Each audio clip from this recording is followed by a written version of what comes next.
We are still lacking a couple of people, but they will join us later.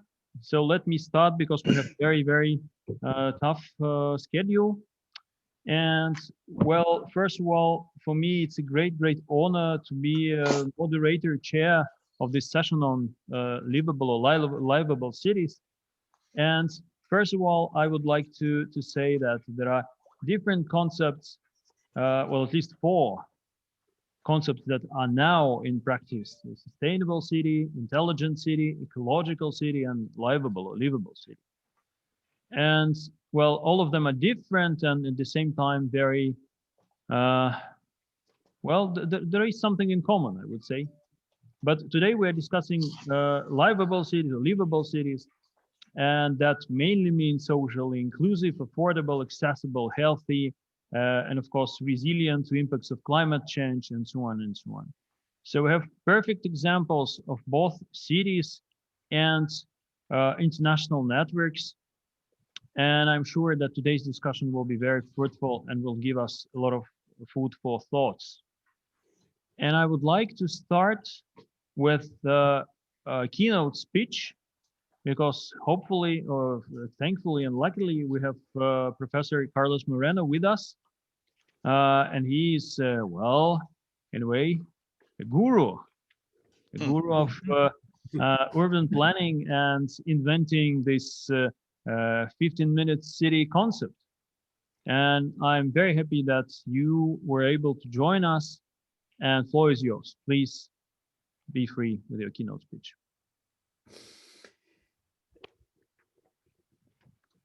Good morning, good afternoon, everybody. Thank you for inviting me to take part in this event. It's a great pleasure. Greetings from Paris. I want to share with you during 15 minutes my vision about this very popular concept, 50-minute city. In fact, I think that, do you have my screen for sharing a few slides? I am a professor at Sorbonne University, scientific director of the ETI chair at Sorbonne University. And we wanted to explain behind the 15-minute city concept. This is a very worldwide popular concept, but we wanted to share with you that this is a new vision for organizing differently the urban life. This is not a magic wand for transforming our city. This is a journey for proposing a new option for developing differently our urban life. In fact, today we have been living under two strong pressures. On the one hand, global warming. Global warming is today the relevant threats for humanity. Some years after the Paris Agreement, we need to continue in order to develop a low carbon city if we wanted to reach the neutrality at the horizon 2050. And we have in the totality of our planet the second threat with the COVID-19.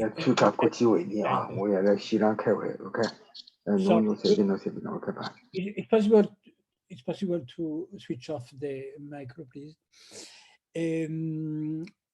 On the one hand, the global warming, on the other hand, COVID-19 pandemic crisis. We need for that to propose a new urban lifestyle. We need to propose a new urban narrative. In fact, we need to define in what kind of city do we want to live in today. It is not possible today to continue to live in a unsustainable city. We need to break radically with the mineral city, with the mall, without humanity in city. It's not possible to continue to live in the poor condition for mass transportations. And the COVID-19 pandemic crisis is today a big opportunity for proposing another urban lifestyle based on the sustainable development. This is in reality the convergence in the ecological, economical, and social attitude for cities.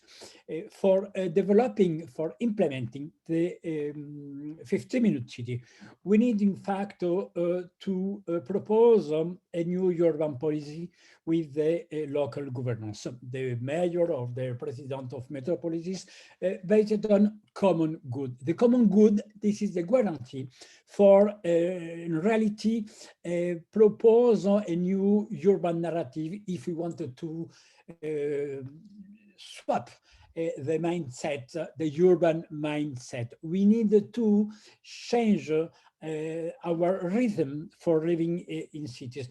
We needed to live differently with our mode of production or consumption.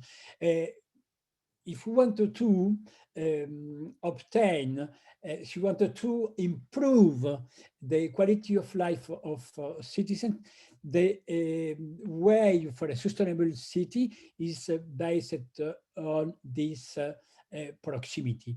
With the 50-minute city, we wanted to rediscover the useful time. We wanted to propose a new way for taking our time.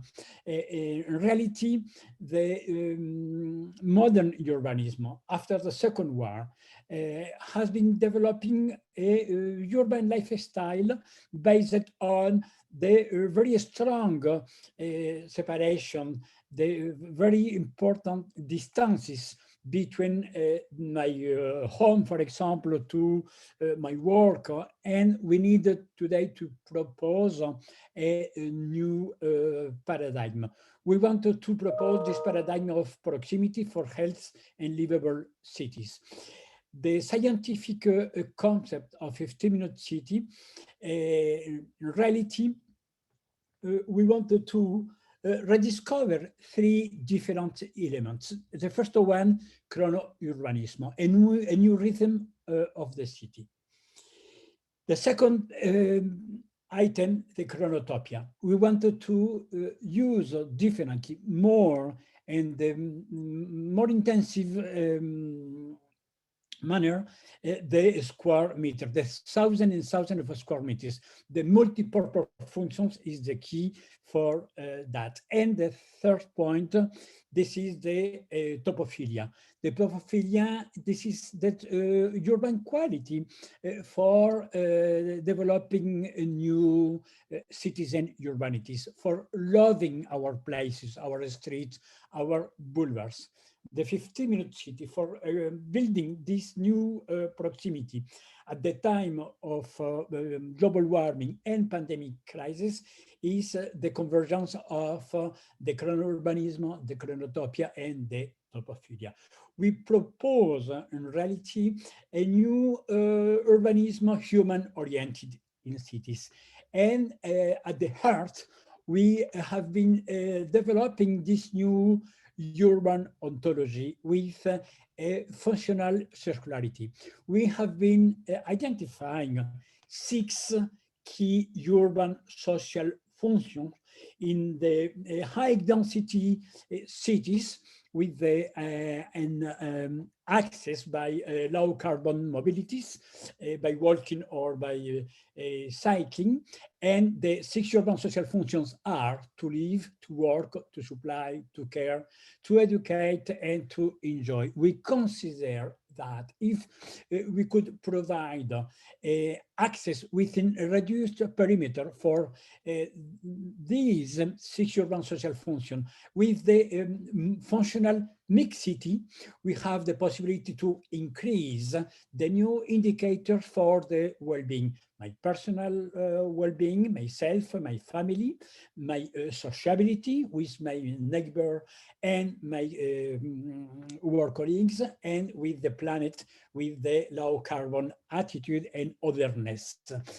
In the middle and low density, the concept is the 30 minutes territory, but the concept is the same concept. How could we develop, based on this new urban ontology, with the 6 urban social functions, a new livable, vibrant proximity?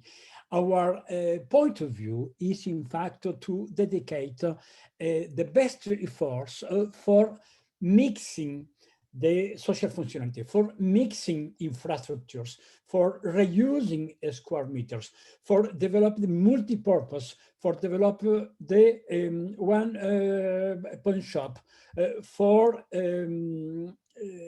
providing access in this proximity, not for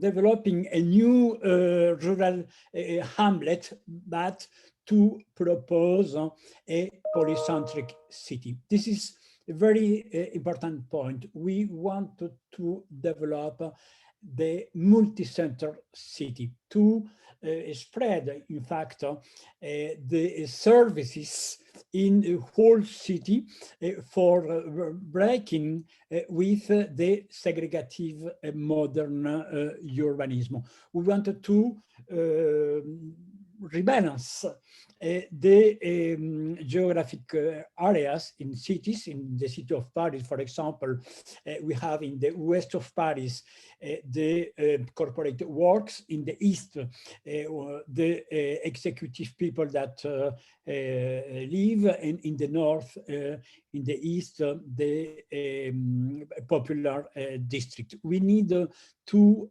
develop a new mix of the social functions of people, of ages. We will need to take care of elderly people, of the fragile people. Our target is to propose a new journey during several years, because we don't have a magic wand for transforming in 1 week 70 years of the traditional urbanism, but we propose to reinvent this polycentric vicinity, to go towards this polycentric city for a new implementation of mobility. We prefer the soft mobilities to transform the districts for a peaceful street, for a greener city, because this is not an option today. A greener city and a livable city in a healthier city is today absolutely necessary. We need to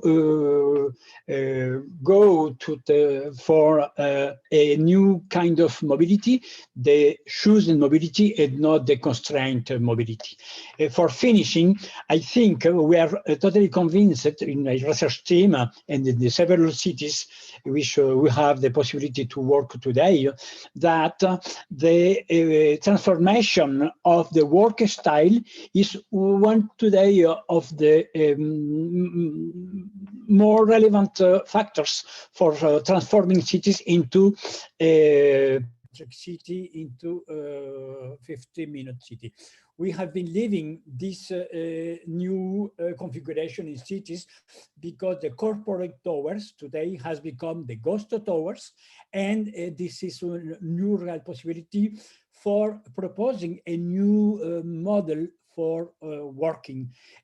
We call this new way the corporate working, similar to co-working for startups, incubators, but this way, this is the decentralized work for fostering people to live and to work in the proximity with the virtual connections from the new corporate decentralized places, and to allow the possibility for people to reduce the time for commuting in cities. The corporate working today, this is very interesting way in Paris, in other cities, and we have the possibility, of course, so to involve the private sector in this transformation. The common good, this is the guideline for the new urban policy based on the city of proximity.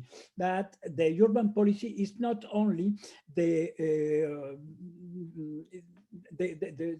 way for transforming our cities if we don't have a real strong support of the private sector. We need the private sector for transforming our economic model, in particular for working differently. I want to just for finishing with this picture, because we have been developing with my research team a new powerful tool in digital platform with this possibility for offering the great capabilities for exploring our territory in the proximity, 50 minutes by foot, by bike, because we have been discovering all kinds of resources in the proximity. We called that the hidden resources. In reality, we have a lot of resources in the proximity unused. And we have the possibility with the 15 minutes to discover or rediscover these resources. One concrete example is in Paris, for example, the yard of the schools. The square meters are totally closed during the weekend. And for 1 month now, the schools are opened now for using this place for developing different activities. I want to just to put it in a nutshell, the concept. This is a new big opportunity for changing our lifestyles, our urban lifestyles radically, to retrieving peaceful streets, to going to greener and healthier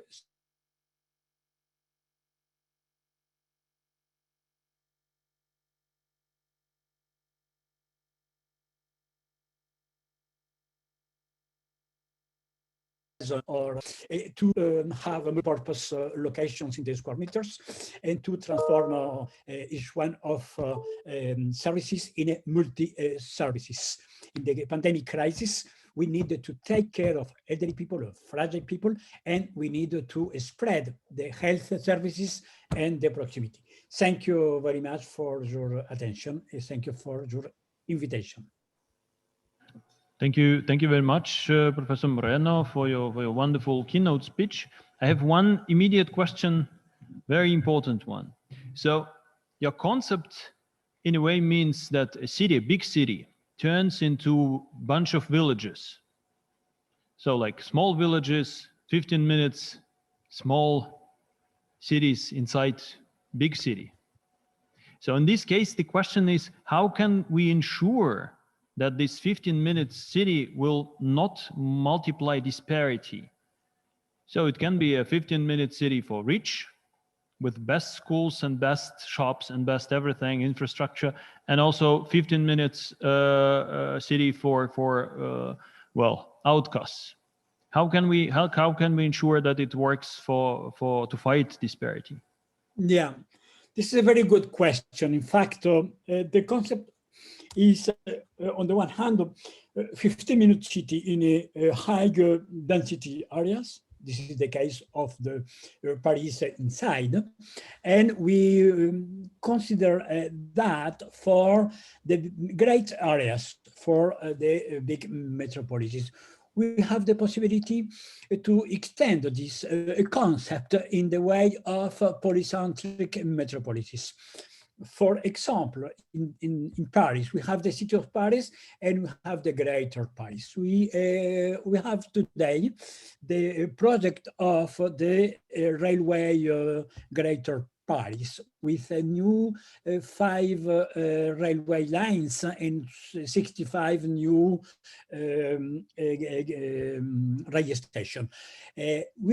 With the 15-minute city concept or with the 30 minutes territory, you have the possibility to propose a polycentric way for mixing in each one of district, in each one of areas, in each one of proximities, this new paradigm. In reality, regardless of the size of the city, metropolises or a small city, we have today the possibility to define a new urban policy. I wanted to insist that for the new urban policy, we need to propose a roadmap based on the common good. The common good is the possibility to offer the services for optimizing the uses of square meters for multimodal transportation, for health services, for proposing square meters without speculative business in real estate. In the case of the city of Paris, for example, we have been creating 2 different real estate, a commercial property only for renting square meters dedicated to implant the shops in the proximity, in the ground zero of a building. And we have the real estate of the city of Paris for proposing the price of the square meters for housing based on a local regulation. I think that the word regulation is very important for local governance in order to avoid that this concept will become a new way for a gentrification and for a new segregation. We need to propose with the 50-minute concept or the 30-minute territory a polycentric city for all and not for one elite of citizen dwellers. Thank you very much. And well, I would like to present other speakers and panelists for today's session. We will switch to them one by one, and then we will have discussion. So, gentlemen, I apologize if I spell your names in the wrong way. I tried to Google all of them. So, well, let's try. So we start with Nigel Jollands. From Associate Director of European Bank for Reconstruction and Development. And we have Pekka Timonen, who is the Mayor of City of Lahti, current European Green Capital 2021. And we have Mr. Anjes Tjarks from City of Hamburg, Senator for Transport. And Hamburg is twin city of St. Petersburg, which we are very proud of. And we have Xuejin from Shanghai Academy of Social Sciences. And we have Rudiger Ahrend from OECD. So I propose, well, sorry, we have limited time, so I will play Ivan the Terrible, very terrible person, and will limit you as much as possible. But one by one, please have a floor. And the first floor for 6-7 minutes comes for Nigel Jollands, please. Floor is yours. Dmitry, thank you very much. Can you just confirm that you can hear me okay? Yes, absolutely. Okay, brilliant. Thanks very much for the opportunity to speak today. And thanks to Carlos for your inspirational talk. What I'd like to do is, because I work for a bank, I'd like to shift the narrative from the normative narrative to a more positive analysis, looking at what I see actually happening on the ground in cities today. I'll focus a little bit on the COVID impact that we're seeing in the cities, what the bank, the EBRD, is doing, as well as other international financial institutions in responding to some of those challenges to help continue to make our cities livable and to improve the livability of those cities. And I'd like to also just finish off with giving some observations on seeing how cities are changing the way they are doing things. Carlos mentioned I like the corporate tower to ghost tower. So I've got some observations there from, as I say, a kind of positive analysis of what's happening. So obviously, COVID-19 has had an enormous impact. We know about 90% of the cases in the world have been in cities. And from a banking point of view, we're expecting the cities that we work with to lose between 15 and 25% of local revenues in 2021. And that's because basically we're seeing shifting demand patterns with increased costs and decrease in the revenue coming into the cities. This is most prominent in transport and solid waste, but we're also seeing it in water and the heating sectors as well. Now, apart from the budgetary impact, we know that there are also other huge impacts, unemployment, health, disrupted global supply chains, and shifts in the way that people are working and so on. So I guess the question is, how is the bank, EBRD, and other IFIs responding to this? Now, for those of you who don't know, the EBRD is a multilateral development bank. We're owned by 69 countries, and we work across Central Europe through to Eastern Europe, to Central Asia, and through the Balkans into North Africa. And we've been working on cities' responses to COVID in two ways.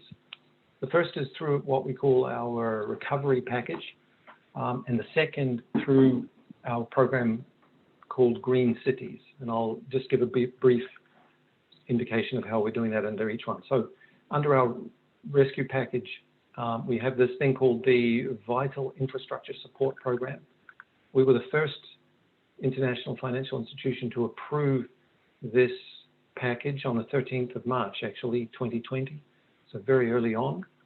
It focuses on ensuring provision of services. So it's essentially providing working capital, finance, and stabilization facilities for key infrastructure providers. So far to date, we've provided nearly €1 billion to cities to keep the cities moving, to keep financing those vital pieces of infrastructure that are needed for public services. The other area that we use to support cities in the COVID response is through a program called EBRD Green Cities, and you can see it here on my banner. This is part of the long history of the EBRD's work in cities. In fact, since 1994, we've been working with cities, financed over €7 billion of municipal services in 220 cities or more. Our current program, EBRD Green Cities, is a €2.5 billion framework, and we have currently 45 cities as members of this program. And core to this program is this linking of strategic planning, what we call the Green City Action Plan, to the investment pipeline. Now, just to give you a rough estimate of scale, so we've financed about 41 projects, roughly €800 million through 17 cities. And this Green City Action Plan was developed in 2016, obviously before the COVID crisis. So what we've done in response to COVID is we are changing the method that we're using to do the strategic planning in cities, and we've included a much stronger focus on risk and vulnerability assessment, which considers not only climate change and other risks, but also risks like pandemics. And that is helping cities to consider how they are responding and how they can plan to respond to current and future crises. Okay, and I'll just finish off my last couple of minutes here on giving you an indication on how I see cities changing as a result of this COVID-19 crisis. So despite the ravages of COVID-19, we're still seeing that cities are proceeding with infrastructure projects, possibly because there is a lag between the development and the finance. However, we've still seen cities proceeding with finance, and in particular, we've noticed that cities are becoming increasingly interested in green infrastructure investments. So last year, I think it was the 31st of December, we actually signed an investment for electric buses in Amman, Jordan. We're seeing increased uptake of renewables being integrated into investments. And interestingly enough, increased interest in nature-based solutions in these infrastructure investments. I would say there's also a change possibly brought about by COVID, in that with people working together, they're less siloed in their approaches to investments. So we're seeing cities looking at investments from a more systematic approach rather than just from individual utility or service provision. Okay, that's the first thing. The final point I'll make is I've noticed the way that city governance and stakeholder engagement is conducted has actually moved and changed because of this online communication approach. For example, in the city governance, I've attended online council meetings where they're making significant decisions about investments or strategic direction, which have been conducted by Zoom and so on. We've also conducted a number of citizen engagement exercises, all online, and they seem to be relatively effective. And final point, this online approach has led us to conduct a number of webinars, and in the last 6 months we've had 6 webinars with about 1,500 people attending. So in summary, EBRD have noticed a huge impact with the COVID-19 pandemic. The bank has responded to that in 2 ways, through our rescue package and through our EBRD Green Cities. And we've seen that investment decisions have still maintained despite the ravages of COVID on city revenue. So Dmitry, thank you very much.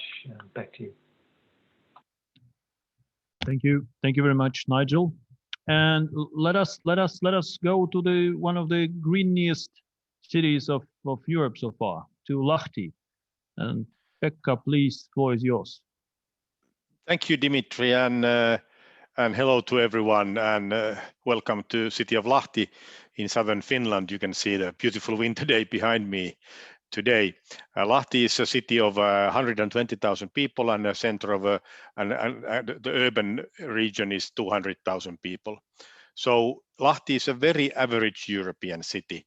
Most of the Europeans live in the cities like Lahti. And that's one of the key points here in the beginning.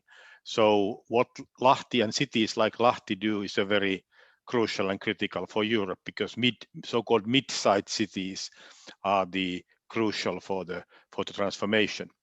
And if you allow me, I will show you just a few slides. Let's see how this works. So Dmitry, if you allow me, so I will show you a few slides so you can get to that. So let's go here. And here we go. And I don't know whether you see it. Yes. Now. Good.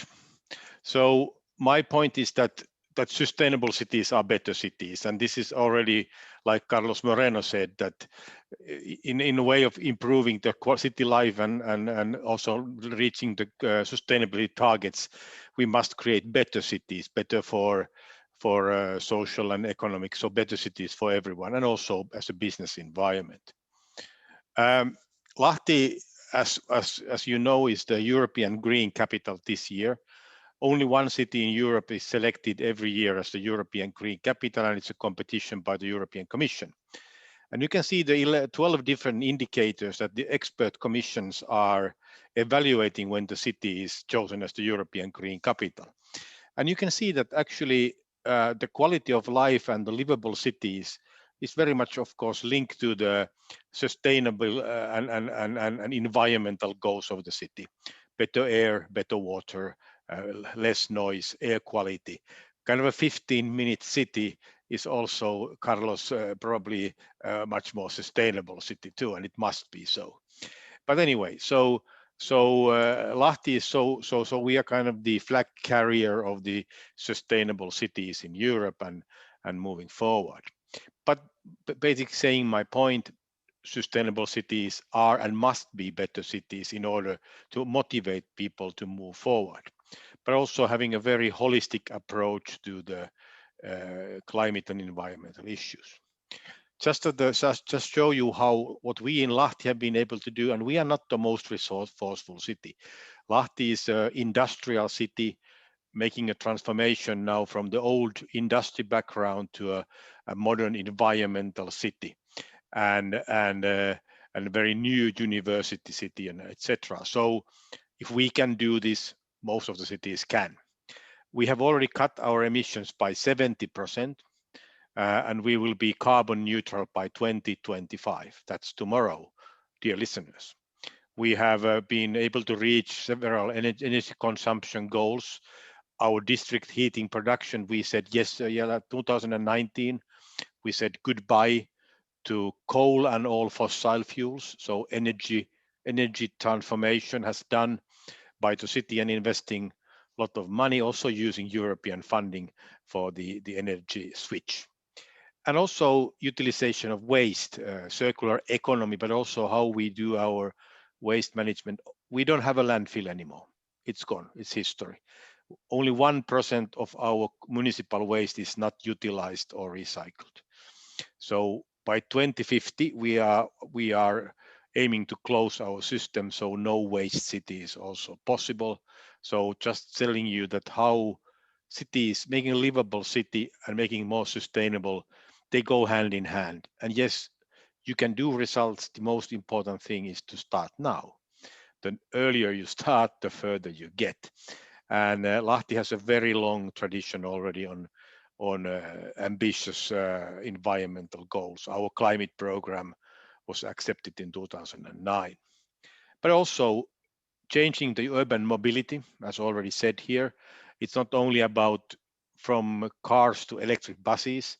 We have a large share of our public transformation will be this year transformed into the electric systems, electric buses, air quality, phosphorus, conservation areas, kind of a holistic view on how a modern sustainable city is created and how you improve the quality of life in the city by having these multiple ambitious goals.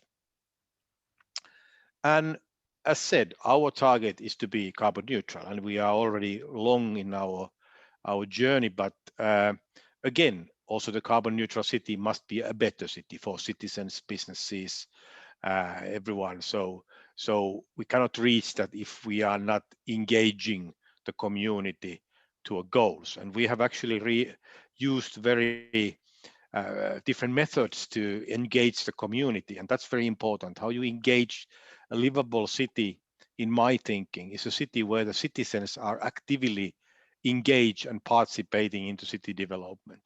So, for example, we have used different tools. We have the world's first carbon neutral symphony orchestra, and we have the world's first professional ice hockey team, which is carbon neutral, one of the world's first professional sports teams, because they communicate to different people and they engage different people. They are possible to, if a mayor allow me to say, says something, people say, yeah, that's the mayor talking. But when the local sports and other artist heroes are saying this is what we do, they reach different audiences. So this year we are concentrating on 4 themes as a kind of a city example here in this seminar. We are working in a theme of carbon neutral life. We are working with the citizen participation, because without it, it's very difficult to reach the goals. Circular economy and larger sustainable business being the center for sustainable business, not only in Finland, but internationally. And then nature and water and air. So biodiversity, which is now a growing subject in urban development. So all in all, I hope you find our programs inspiring, and also understanding that the Lahti is this kind of an example of the city where the majority of the Europeans live in, mid-sized cities from 100,000 to 300,000 people. So as a mayor, my message is also, you cannot be a livable city if you are not sustainable. And you cannot be a city that is not sustainable is not smart. So you cannot be smart if you are not sustainable. So sustainability and sustainable urban development is now in the core of everything we do, making our city and other cities livable, and that's also our role and responsibility as the European Green Capital this year. So I hope you found this interesting, and maybe in a context what already earlier was said by 2 speakers before me, putting this in a kind of a city angle into this framework. So Dmitry, thank you. This is what I have in mind today. Thank you very much, Pekka, for extraordinarily good example of how things can be done. Applause to Lahti and to you and your team. Thank you. And now we are going to our twin city, free and Hanseatic city of Hamburg. And Senator Tjarks, please, floor is yours. Well, thank you, Dmitry, and a warm welcome from Hamburg as well to our sister city, St. Petersburg.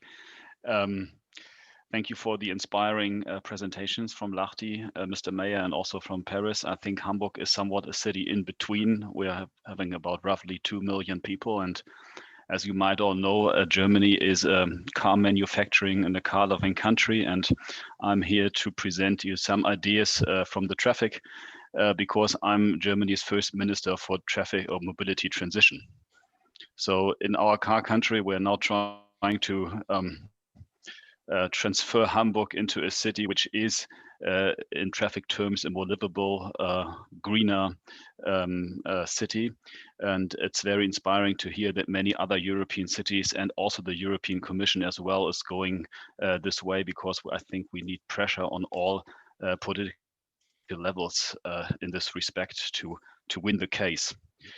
And therefore, as Carlos maybe more pointed out, strategies on city development, I will focus myself more on the traffic itself. And I think I want to outline to you 4 strategies we try to follow to transfer Hamburg in the public space in this respect. The first strategy is is not much talked about, but I think it is very important. It became even more clearer in the pandemic, and it's also not parts of the DNA of my city, because my city is Germany's largest port and a city that is found on trade and traffic. But I think one of the most important respects and strategies is to minimize traffic at all. And I think this is something Carlos talked about in a 15-minute city, but I think we also see this in terms of the pandemic, that we have now all cities across Europe that we can see that traffic is minimized. Air traffic is minimized by 80 to 90%. unfortunately, also public transport is minimized in my city at the moment, up to 50%. Car traffic is minimized over the year by -10%, and only bike traffic is rose by 33% in the last year in Hamburg. And so it's an overall strategy to minimize traffic. And even though we have more inhabitants within our city, we need to minimize traffic overall. And I think the pandemic tells us that it works, and digitalization and also city planning, city development are the key aspects in this respect to help us work. The second part is, of course, we need to emphasize in public transport. Here, overall, again, I think we are somewhat between Paris and Lahti. In Hamburg, we're trying to emphasize first of all, to develop a carbon neutral public transport. We want to be there in 2030. And therefore also Nigel talked about the funding. We're trying to put up a bond, a green bond on the market, about €500 million to finance this strategy. So in 2030, we want to transform all 2,100 buses, for example, we have into electric buses, and transform the ships, etc. At the same time, we need to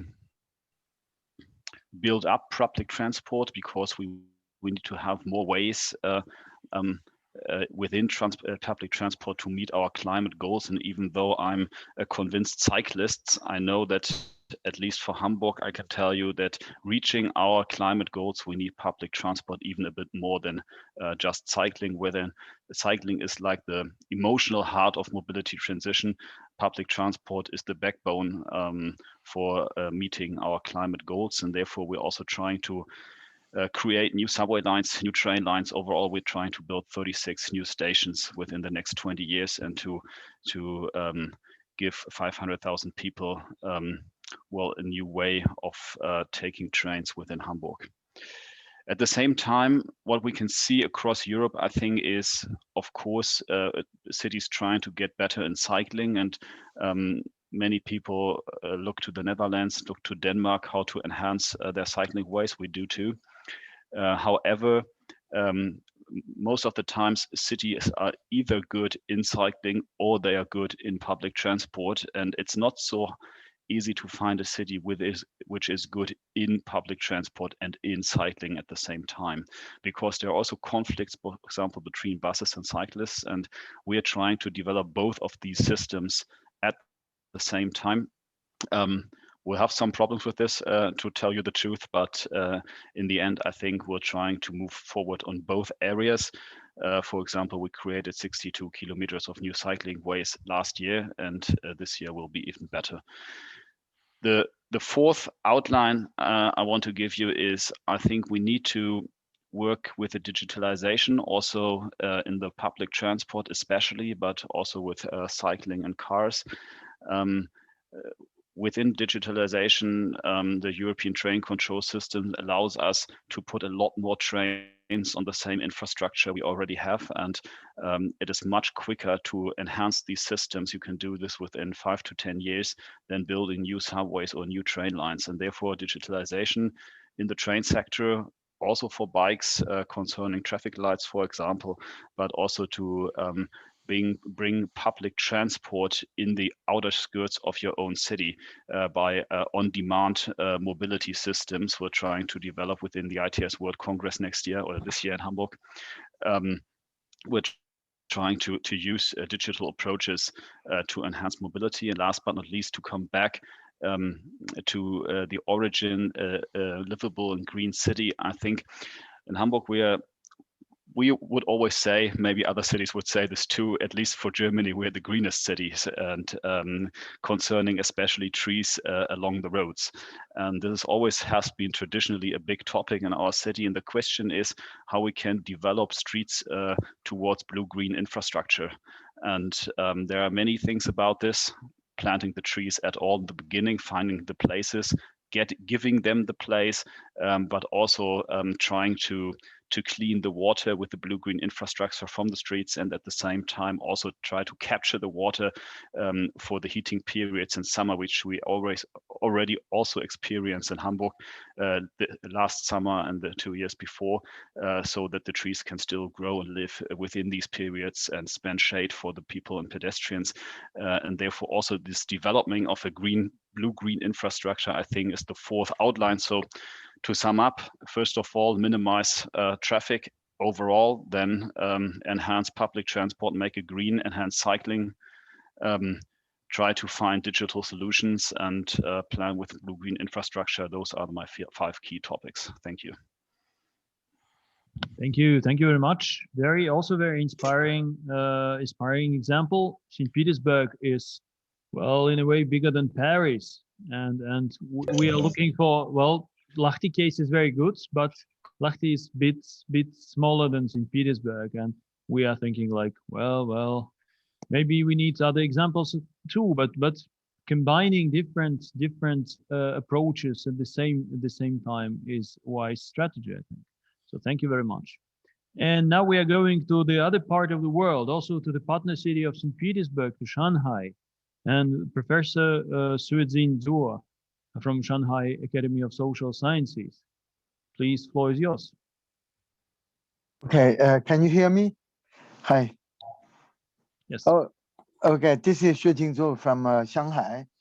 I'm afraid I'm talking about the issue based on my observation in Shanghai. You know, we have different situation. I think in Shanghai, in China, there's a trend of further concentration of population and economic activities in a few metropolitan areas and the city clusters. So in Shanghai, I think the population in Shanghai have been increasing. Today we have more than 24 million people in Shanghai, and I think many migrants young people intend to migrate to Shanghai too.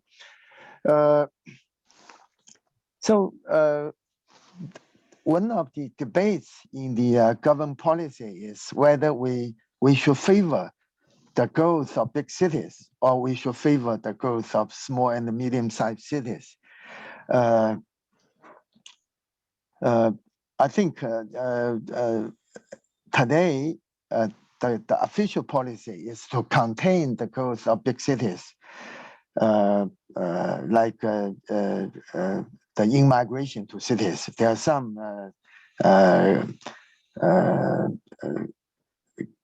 policies to contain the in-migration to cities. But the problem is whether we should give higher priority to the development of small and medium size, or should we give the higher priority to the development of big cities? I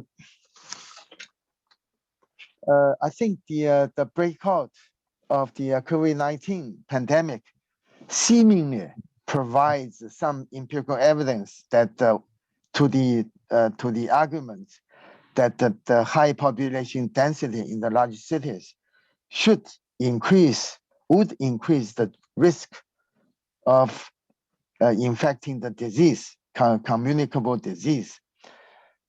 Indeed, the early spreading of the COVID-19 concentrates in Wuhan city, a large city in China with over 10 million population. But recently, however, there are some concentration of infection cases taking place in rural villages in northern part of China, indicating that population density is not the decisive factor affecting the morbidity.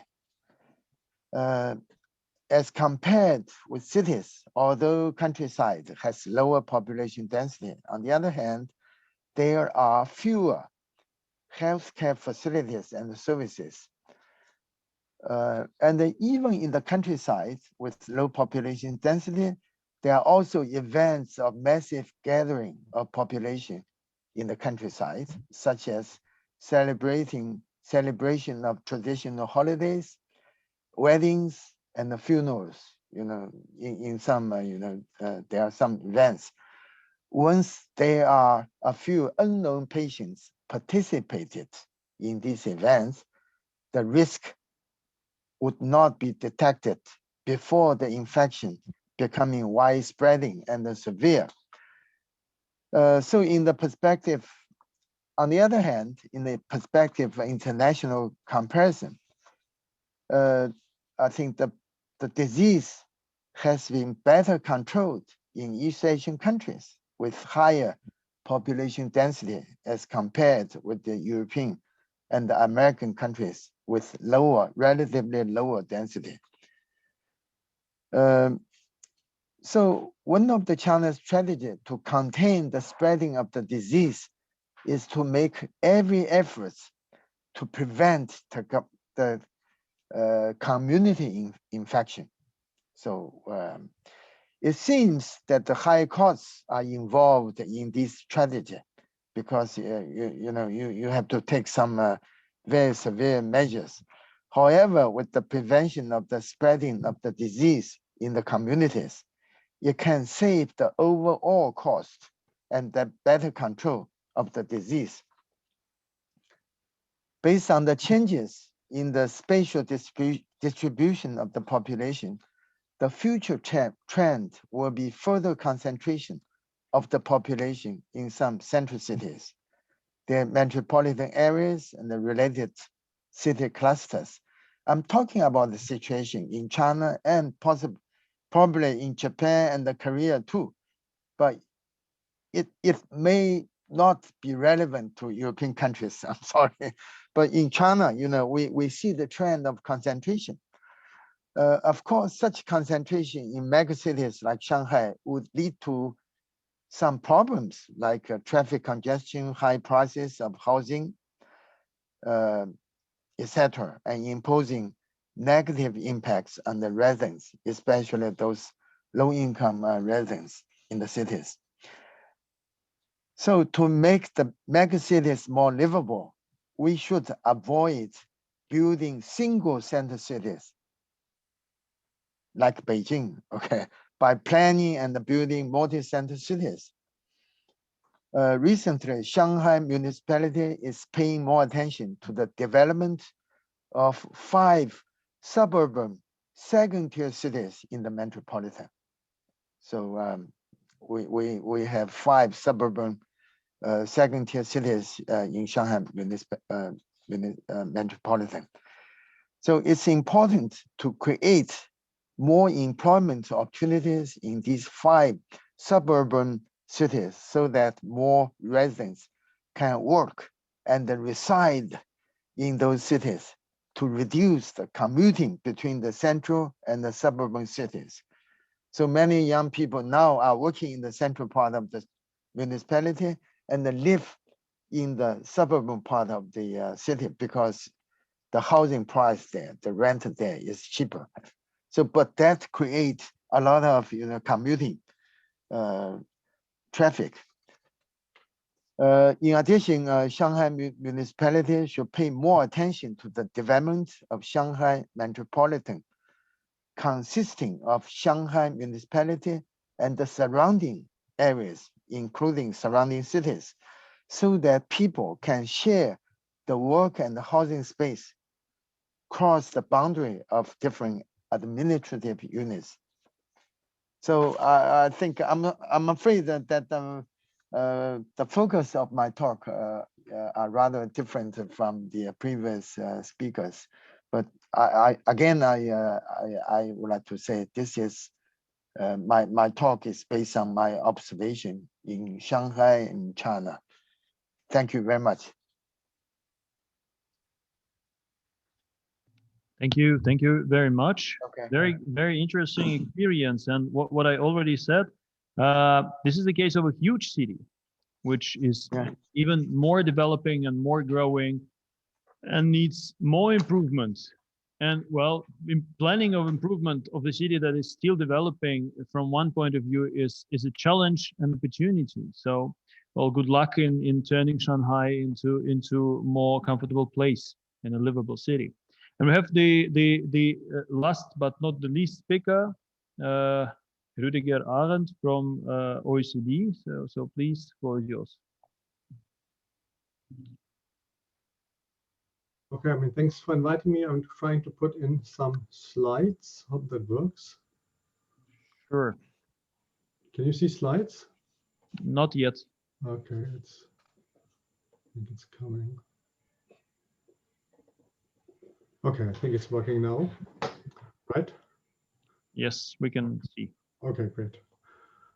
So basically, I thought that, after the obviously the brilliant exposition of Carlos about the concept of the 15-minute city, and then the extremely interesting presentations, both from the EBRD, but also especially from the mayors and the representative of the other cities, I wouldn't have much to say on these issues. And so I thought I'd try to go maybe to bring something new to the discussion, to a more data-based approach and trying to compare cities. The idea being is kind of like, when you're having data and you want to achieve to being a livable city, and you can kind of like compare where you are compared to other cities. That can actually help you to see where the areas are, where there's scope for improvement. And in that sense, we came out very recently with a report which we call Cities in the World. And what the peculiarity of this report is that we've been redefining cities in a way. We've been measuring cities in a way so that they're comparable, because with traditional city comparison, it very much depends on which geography you're looking at. Give an example. For example, Paris is a relatively small part of the Paris agglomeration, whereas the city of Rome is basically encompasses everything in the Rome agglomeration. So if you compare these two cities, you're comparing kind of like 20% of one agglomeration with everything in the other agglomeration, and that obviously gives you very biased results when you look at income levels, when looking at transport, public transport effectiveness, and so on and so forth. So we're having this work done. So we have comparable cities across the world, and we've been started to also kind of like come up with data for all these cities. And I'll just present you some examples of indicators which are linked to the concept of a livable city, basically. So the first thing I wanted to remind you is basically that actually in everything we may be saying about problems in cities, cities are still the place where people are having the highest level of well-being. And that's also reflected by the fact that generally speaking, we still have very high levels of urbanization in most countries on this globe. Maybe at the moment, well-being in cities may be a bit more impacted during the COVID situation, but when we go back to a more normal life, you can see here that, compared to towns and semi-dense areas or rural areas, people very clearly have a higher self-declared well-being in cities. When you break that down a bit, then you see that, in addition to income levels, which obviously increase with city size, that's well known, you have better access to, better digital access in cities. You have better health outcomes in cities, which depends both on healthier lifestyles, but also on kind of like, better health systems in large agglomerations. But you also have negative effects in cities, obviously. You have problems with air quality, and you have, also levels of insecurity in cities that are much higher than, for example, in rural areas. Just to give you an idea, basically, I have a map with basically, all the cities in the world with more than 50,000 inhabitants. And what you're looking for is the dark green dots, because that's basically showing that your air quality is in line with what the World Health Organization is recommending. Already, if you're like a light green, you're already above those standards. And then when you're getting into yellow and red, you're getting to levels where you're really imposing your population to very serious health risks. And obviously, there's a lot of people dying, which is caused by air pollution each year, and that also is reflected in that slide. And that obviously, if you're the light green, obviously that's already an issue for livability. But if you're yellow or red, you're having a big issue of livability with respect to air pollution. So that obviously is an area where there's a important need of improvement. And Now it depends obviously on what kind of city you're living in, but at least in the European cities, the major pollution, I mean, that we're seeing is typically coming from the cars who are driving in the cities. It's to some degree also from agriculture around, but I mean, the biggest polluters are still the cars. So I mean, the relatively obvious solution is that we need to get rid of cars which are polluting the environment in cities. So I mean, we need to move to electric cars or other cars that aren't polluting. And then another co-benefit of that can be if we're getting rid of cars altogether, and that was already mentioned before, then we can also use this space to, I mean, provide public space that people can use in other ways. I'll give you an example. During the COVID crisis, I mean, the city of Paris, I mean, has been transforming a lot of parking spaces in the cities, and you need to know that, you know, I mean, most cars in cities, I mean, they are being parked more than 90% of the time. So I mean, they're basically taking up a lot of space for not being very useful, to be honest. So I mean, they transformed the parking spaces into areas where restaurants and bars could out tables and chairs. And I mean, this was, I can tell you, because I mean, I'm living in Paris, this was a tremendous improvement in the livability of Paris, where in summertime, people had real problems just being outside and getting some food or drink, because I mean, all the places were so crowded. And this by itself was maybe the most important improvement of livability in Paris that has been happening over the last years. I mean, there's a lot of other improvements as well, but I mean, this really made a difference. And that has several aspects, because I mean, that also means that people feel less the need to kind of like drive away each weekend out of Paris, which then obviously kind of like is creating additional traffic jams and additional pollution, and also kind of like from an carbon transition point of view is not very helpful, basically. So I mean, I'm just trying to say basically getting space back from cars for the citizens of the city, and also making sure that, I mean, polluting cars are no longer circulating cities can go a long way to increasing well-being. Obviously, it's not the only point, but it's a very important one. Then I sometimes hear the argument from people, because I mean, there is these beds in big cities that I was talking about, then why don't we kind of like, you know, make sure that people move out of the big cities and then move to the mid-sized cities? Let's make mid-sized cities more attractive, and that will solve the problem. Now, making mid-sized cities more attractive is a very good idea. I'm totally for that. I mean, it helps with regional development, has a lot of benefits. That's all fine. But I mean, why do we want to kind of like cause, I mean, huge transfers of population rather than trying to fix the problems we have in the big cities by making them more livable? So I mean, that's the answer I would give to this argument. And and I already kind of like, I mean, talked about, I mean, some ways of kind of like replacing cars in big cities.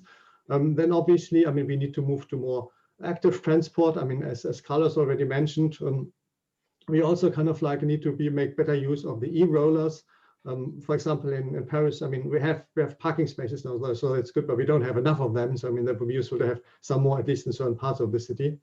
And more generally speaking, we just need to make our cities much more greener. And I mean, and Pekka was mentioning, you know, that I mean, Lahti is the green city of Europe, and that is really very inspiring. And in places like Paris, I mean, there really is a need for having, I mean, more green everywhere. And that's firstly for just the well-being of people seeing green, having shade in the summer, but that's also against, you know, when you're having climate change and hotter summers, it's very important also against heat island effects to have more green in the cities. In that respect, for example, in Paris, I'm trying to get the roofs of Paris, the zinc roofs, as kind of like a you know, international heritage from the UNESCO. It's maybe not that useful. It's maybe better to transform these places from a livability perspective into gardens and terraces. I think that would help a lot more. Then another important aspect of livability, and that's something overlooked, is also kind of like resilience, and kind of like, I mean, basically that, I mean, disasters don't strike, or they don't strike very often, or when they strike, I mean, basically cities are prepared for that. And I just wanted to show you that slide. And that's actually a bit scary. I mean, what that slide shows you is the percentage of population which is underwater when the flood strikes. So basically, when you're in a bluish territory, that means basically more than half of your people are underwater when there's a flood. Now here we're talking about 100-year floods. But the problem is, I mean, 100-year floods are not 100-year floods anymore. With global warming, 100-year floods will happen regularly. I don't know, every 10, 20 years, I don't know exactly, but I mean, there'll be very common features. So basically, I mean, all the places where you're kind of like seeing blue, I mean, they very regularly will have very large parts of the city underwater, and this will not help with livability, obviously. And that will also kind of like cause very huge human disasters if there's no adequate measures taken against that. And that's both on the, I mean, adaptation side, these cities need to, I mean, find ways how to deal with these floods, but also on the climate mitigation side, I mean, we definitely need to achieve the climate, I mean, the carbon targets. If we don't, then the situation is going to be, you know, as you're seeing here, but on a very regular and very frequent basis. Then, I mean, we have been talking about mobility, and obviously public transport is very important for the livability of a city. I mean, I was already kind of like talking that, I mean, we need to gain space from cars, basically. I mean, especially in the bigger, more denser cities. And then, I mean, people obviously need to get from one place to another. So what's important is that they can use a well-performing public transport system. And I got just 2 indicators of that. So here I have a little table where basically we're looking at metros, and what you see, for example, is the Paris metro is a metro which has a really large number of stops, and people are living close to the metro stops. St. Petersburg stands out. It's one of the most used metro system per inhabitant that we have in our sample here. So I mean, I just wanted to show you. I mean, obviously you don't have the time to look in detail, but I mean, you can find all this information in the report I mentioned, and I'll put a link to that in the chat afterwards. So if you're interested, you can look in more detail. And I also wanted to show this slide. It's a bit complicated, but I think it's important, and so I'll try to explain it. So basically, when you're trying to assess the performance of public transport, and what we tend to do, we're kind of like trying to look at, you know, how many people can you access with public transport around you in a certain time. Now that's a bit problematic because there are some cities where the population density is much higher. So basically, I mean, when you can go like, you know, 5 kilometers, you're reaching a lot more people than another city, which is a bit less dense, basically more spread out. And so we are trying to kind of like combine the density and in how the transport system works. If we're looking basically, I mean, what is the share of the accessible population with respect to the nearby population, and that's what the black dots are. So basically, the black dots kind of like give you a proxy for the efficiency of the transport system as such. And what you see is London is doing really well on that matrix. I mean, Paris is doing quite well. Petersburg is doing okay. A lot of US cities are not doing very well. But I mean, you can also look at the details in that. So that's just another benchmarking tool. I mean, that I mean, you can be looking at and kind of like, I mean, comparing on this specific measure how your city is basically performing. Then basically, I didn't want to stop before saying that, I mean, public transport obviously is very important, but what's even more important is access. Access is basically kind of like, you know, that people can get to the places that they need to get to easily and quickly. And that's in a way very close to the 15-minute city concept that Carlos has been explaining. We in the city call it access, but it basically also means that if we're talking about trying to improve, you know, the situation with respect to transport, we're not just talking about means of transport, but we're also talking where we are placing the different amenities in the city and how we are organizing our urban planning. And that is really important to understanding that there's a very close link between urban planning and transport. And that's the only way, or the best way how we can solve the problem and basically get to cities that are livable for everybody. And that's what I wanted to say. Thanks a lot for your attention. Thank you very much. Very good statistics, very good overview of what's going on. And seeing St. Petersburg in the flood zone, yes, we live in St. Petersburg and we know how water is coming every now and then. So, well, we have very little time to talk, but I have one big question to all of you. We were talking a lot about mobility today, and well, to make cities more walkable and bikeable, we need to fight with cars in a way, as you call it, primacy of the car, right? So, well, how can we fight with the primacy of the car if the car is still a symbol of, well, not of status, but of success? So people need car because it's a symbol of success. Well, clever people travel by underground because underground is faster and simpler, sometimes even cheaper. But so many people still need a car because to show that they are, well, successful in their careers. And the second thing is that in countries, especially in the north, like Baltic countries, Estonia, Latvia, Lithuania, Poland, the park of cars, the private cars are very old. very often diesel fueled, and nobody is going to invest in this anyhow. And the third point is of course climate. I mean, I would love to ride a bicycle, but when you have 2 meters of snow on the street, that's not very feasible. And then of course distances. I mean, cities like Paris and St. Petersburg and London. I mean, you can't cross the city by bicycle. I mean, 3 hours is not the thing I really want to cycle. So, a question to all the panelists: how to ensure that we will beat cars once?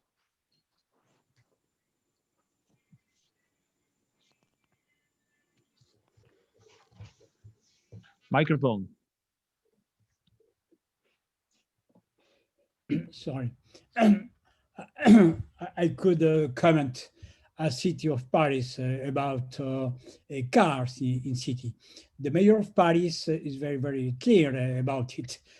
We need to reach the carbon neutrality at least at the horizon 2050. And Rudiger was very pedagogical with the map about fine particles with pollution. We need, in fact, to ban diesel cars in cities. It's just not possible to continue to have in the center of cities diesel cars. We have been radical way in order to reconquer public spaces, in order to propose bike lanes, in order to propose walkability and public transportation for that. One of the problems in cities is not only the car, because when the car they don't have the movement, the place for the parking is public used. In the city of Paris, have decided to reconquer the totality of 60,000 parking box in the surface for proposing other different uses. In this pandemic crisis, this is parking places in the surface. We have been decided to transform it into outside restaurants, bar, cafe, etc. I think that if we wanted to have a livable city and in a healthy city, the car is not possible to, it's not compliant with this way. For people who live in the outskirts, in the suburbs, it is possible to take a car only for the first and closer point for using public transportation. This is a question of principles if we wanted to transform our cities in low carbon cities. Thank you. Thank you. Anyone else? Pekka? Well, this is a good question. First of all, of course, all traffic is a system. So different methods of traffic must make a system that works. So it's not only that car against bicycle. It's more about how we encourage and make possible people to make good choices and make this understanding that this is what's the best way of move around. And Lahti is a hilly winter city. So for example, right now we are building new bicycle routes and also some routes that we keep in a good condition also during the winter, that you can also bike during the winters. But the other thing is that you can use other methods too. We in Lahti are, as the world's first city, now experimenting with the local carbon trade. So you have an app in your mobile phone which measures how you move around. And when you are using a low carbon method and changing your behavior, it gives you credits. And with these credits, you can go to movie, to theater, you can get free bus tickets. So also it's a question of impacting people's choices and behaviors. So of course, in the big picture, there are things that we are also sure that we can encourage people by using modern technology and digital tools to make them understand that the choices, what they do, are for the good and they benefit from it. Thank you. Thank you very much. Anjes. Well, I think I just can add some things because I think the other speakers already pointed out some stuff. I think it is, first of all, it is a system. You need alternatives. You need to make sure that people can commute in a city. Public transport, bikes are the nearest options. I also think we need to talk about costs. You have to make going by car more expensive, and at the same time you need to have political leadership that tries to transform a city, because obviously there's always people who want to go into a different direction, and it is the art of politics, well, to put together the different parties in a community to go into the same direction, because all in all, traffic is much about infrastructure, and infrastructure are usually programs that need to last 5 to 10 to 15 years to really change something. And therefore you need to ensure that the political majority works on these infrastructural projects 15 years. And since the time span from election to election is usually 4 or 5 years, you need to ensure that it needs to survive the election, the strategy, and then you'll get the impact. Thank you very much. Well, unfortunately, yes, Rudiger, then you will have the last speech. I just wanted to say something about the car as a status symbol. I mean, that's certainly still the case in certain countries, in certain areas, but that's how shall I say, that's maybe cultural heritage. I mean, and with the younger generation, I think that's fading away, because for them cars are nothing special. You know, their grandfather and their grandfather before already had cars. So I mean, why cars? And I mean, I see that with my son. I mean, he even doesn't, you know, I mean, we need to push him to basically make a driving license, because I mean, he's living in Paris. He doesn't need a car. Why should he do that? So I mean, I think the younger generations, I mean, I think the car is a status symbol for them. That's off. I mean, I agree. It's smartphones, or it's things like that. But so I mean, I think that's a shift, and that's obviously a culture shift, and that's something which is happening. It's slower, certainly in certain age groups, and it's slower in maybe in countries where people have not had cars for as long as in the richer countries. But it's happening, and that's certainly something also kind of like which politicians and society can try to support by giving adequate incentives to people. Thank you very much. And well, gentlemen, that was most enjoyable session I chaired at least in 2021. So thank you very much for joining, and I'm sure we will continue this discussion for livable cities in the future. So all the best for all of you and your wonderful cities everywhere. Thank you and goodbye. Thank you. Bye-bye. Thank you for a great session. Yeah, thank you too.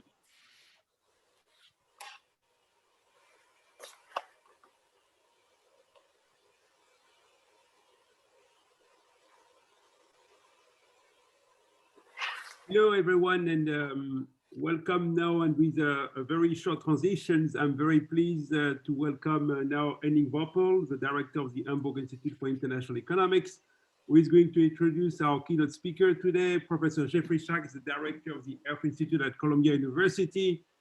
Jeffrey, thanks so much for joining us. You might remember that you attended our first conference in New York more than 25 years ago. And at that time, it was about, should we be thinking about international bankruptcy court for sovereign debt countries? And this is, again, unfortunately, a topic that the G20 is grasping. That one never goes away. Yeah. This is not the topic of the day, but thank you for joining. It's a great pleasure, and I hope that we will see each other face to face. Henning, over to you. Absolutely.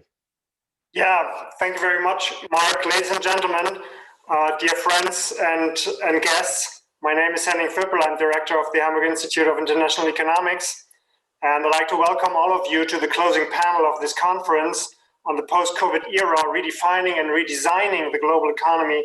And I think this panel is on pathways to a low carbon and sustainable global economy. And I think we all agree that this topic will be of great importance, even and especially after the COVID-19 crisis. And climate change is probably the biggest global challenge in the history of mankind, we need to respect the planetary limits of growth and to be reconciled with the way we live and the way we organize our economy and utilizing scarce resources.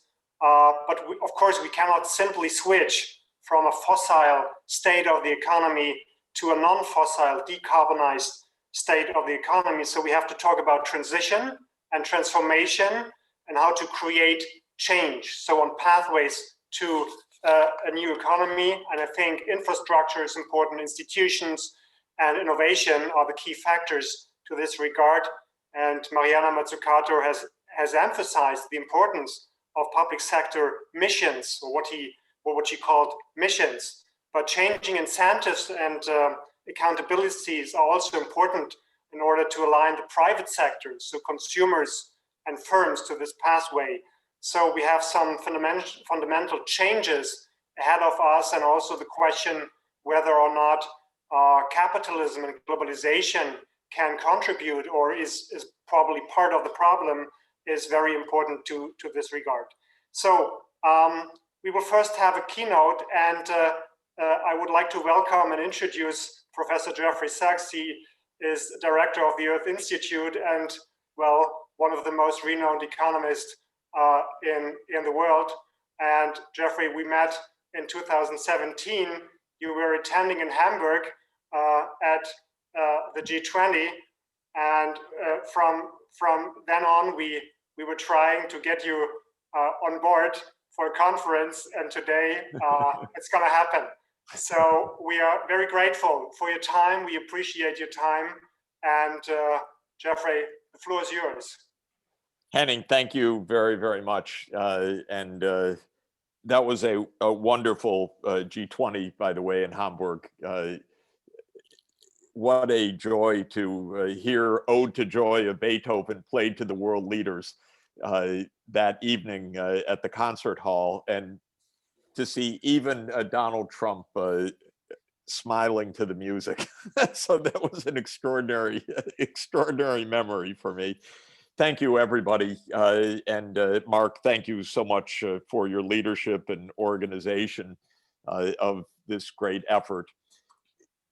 What do we mean by a sustainable future? I think we should define our terms quickly and then ask how they can be achieved. To my mind, sustainable development means both social justice and environmental sustainability. So it is the idea of combining economic development with social justice and with a safe environment.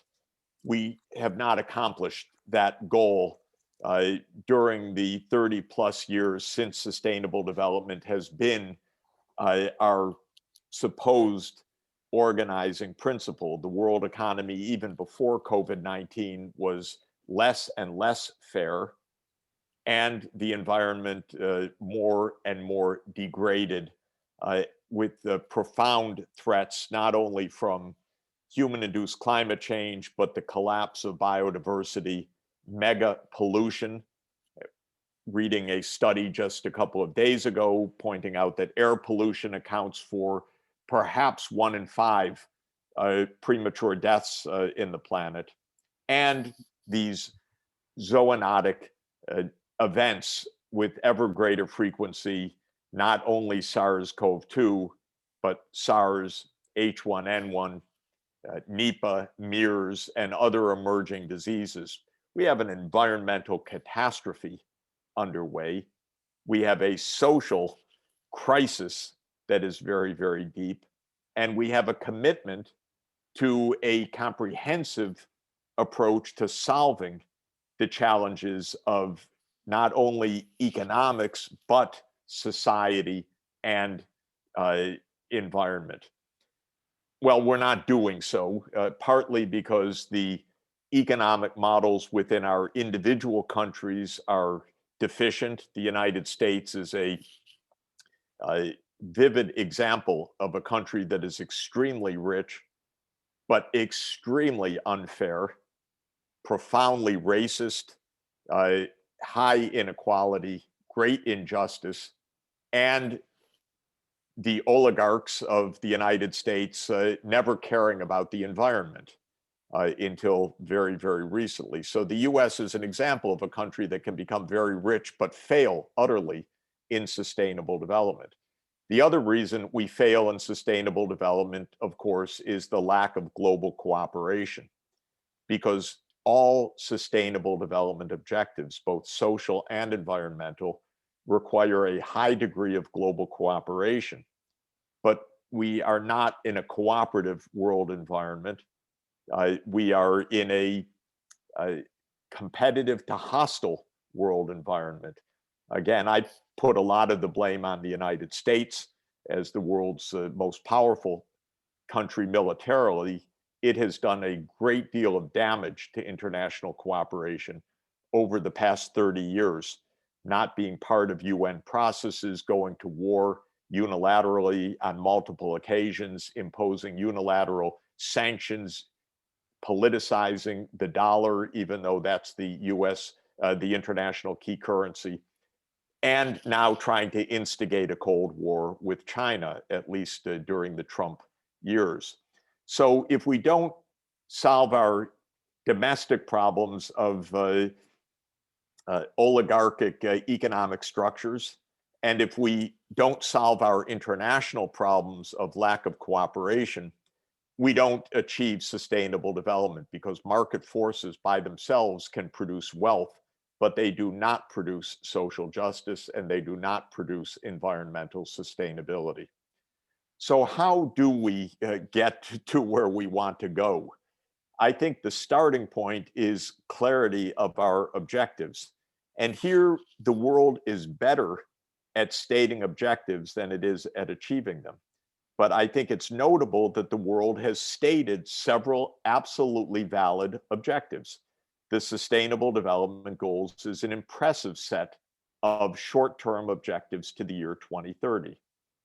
The Paris Climate Agreement is a valid and very important statement of objectives about the world to 2050. The UN Convention on Biological Diversity is a very important statement of global goals regarding biodiversity. It's a shame the United States hasn't even signed, or I should clarify, the United States signed but never ratified the Convention on Biological Diversity, which is amazing, by the way, how irresponsible of my country.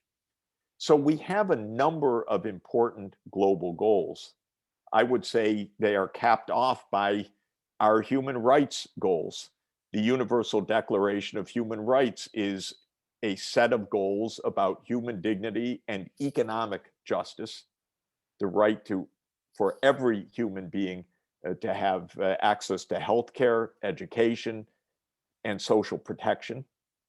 The international covenants of not only civil and political rights, but of economic, social, and cultural rights from the 1960s are, again, very important global goals, but we do not get organized to achieve them because there is far too much internal corruption in the American system, for example, and far too much international hostility and lack of effective multilateralism. Okay, these are trite points, but I think that they're important to say. In my opinion, the most important thing we can do is achieve what we have agreed to do, to take seriously the goals that we have stated and then ask in a practical and rational way, how can they be achieved? Let me take as a case the Paris Climate Agreement. It says that we should aim to limit human-induced global warming to below 1.5 degrees C compared with the pre-industrial level. This year, we are at about 1.25 degrees C. 2020 was the warmest year on record, tied with 2016. Despite it being a La Nina year, which normally would cool the planet, we're in a dramatic state, very close to the limit that we have agreed. What needs to be done? all of the science is consistent that we need to end anthropogenic greenhouse gas emissions by 2050 at the latest. And even doing that gives us no more than a 2/3 chance of success in keeping to below 1.5 degrees C by end of century. So this is our basic objective. We have a international process, the UN Framework Convention. We are having COP26 in Glasgow in November. It seems to me the most basic logic of our situation that every government should come to Glasgow on November 1 with a plan to reach net zero emissions by 2050. This is the basis. The European Union has adopted that by law in the European Green Deal. Japan and Korea have announced these goals. President Biden will adopt this goal. The United Kingdom has adopted this goal. Canada has adopted this goal. China has committed to decarbonize by 2060, which is a big breakthrough. And I expect that China can accelerate that to 2050 because it masters all of the critical technologies. And so this is an example of how we could move from an objective, which has a limit on warming, to a science-based target, decarbonized by 2050, to a set of national plans under a multilateral framework that needs to be coupled with multilateral financing. Because even though the United States pledged in 2009 that developing countries would receive $100 billion or more of official financing for the climate goals by 2020, we are now in 2021, and 12 years after the promise was made, there still is no specific plan for that. That's a shame that the richest countries in the world cannot follow through on basic, explicit commitments, because $100 billion in this world is just not a lot of money for financing. The most recent emergency appropriation for the US budget is 1.9 trillion, just to keep it in perspective. So we need the goals, the multilateral process, the specific plans of action, and the financing mechanisms around this. I won't belabor this in all of the other areas, except to say that structurally, the challenges are similar in the Convention on Biological Diversity, because there are specific actions on land use and protected land areas that would protect species on land, and there are specific ways to protect the ocean fisheries that could implement the objectives of the Convention on Biological Diversity. But our governments have not taken them seriously, starting first with my own, the United States, which hasn't even ratified the convention. We have several other related goals. Universal access to digital technologies is a similar part of sustainable development now. Funding for all children in poor countries to be in school, which is part of Sustainable Development Goal 4, for example, is a modest outlay requiring about $50 billion a year, but unachieved. So, Henning, my basic argument is we need to get organized. This is a rational planning process. It requires multilateral institutions. It requires a financing model in a world economy of well over $100 trillion a year. Meeting sustainable development is a very low cost. But in a world of selfishness, greed, and short-sighted politicians, it has been beyond imagining up until now. We reached the point of disaster. COVID-19 is not only an accident, it was an accident waiting to happen. It was an accident that was predicted. Climate change, biodiversity collapse, increasing inequality in our societies, lack of taxation of big tech, lack of regulation, lack of access to digital services. All of these are known ills that run counter to commitments that we've made. And we need to roll up our sleeves to have national, regional, and global plans of action seriously undertaken. It's not normal politics. We don't need normal politics right now. We need rational, far-sighted thinking and design. It's not impossible. Human beings know how to do that. Multilateral systems can work, but it's a huge challenge. Back to you. Thank you very much, Jeffrey, for your inspiring talk.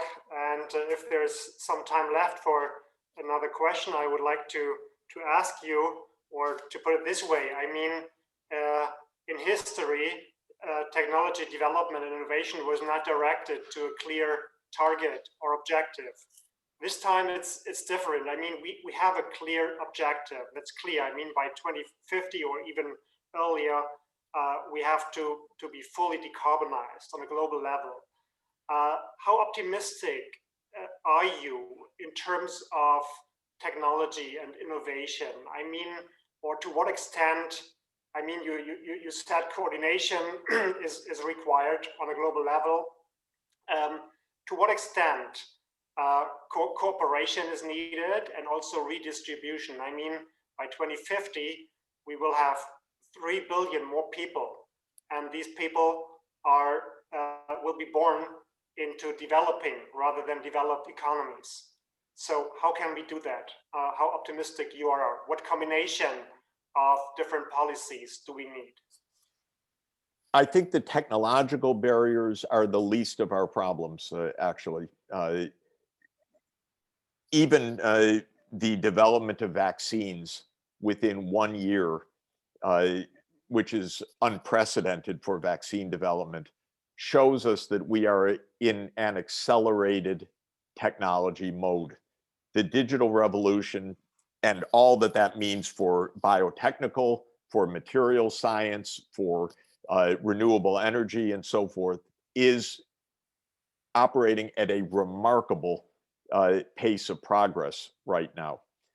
Even on existing technologies, decarbonizing the global energy system is within reach at less than 1% per annum of world output, probably well below 1% incremental cost of doing so. The reason is that photovoltaics, wind turbines, smart grid, electric vehicles, battery storage have all come down in cost decisively just within the last 10 years.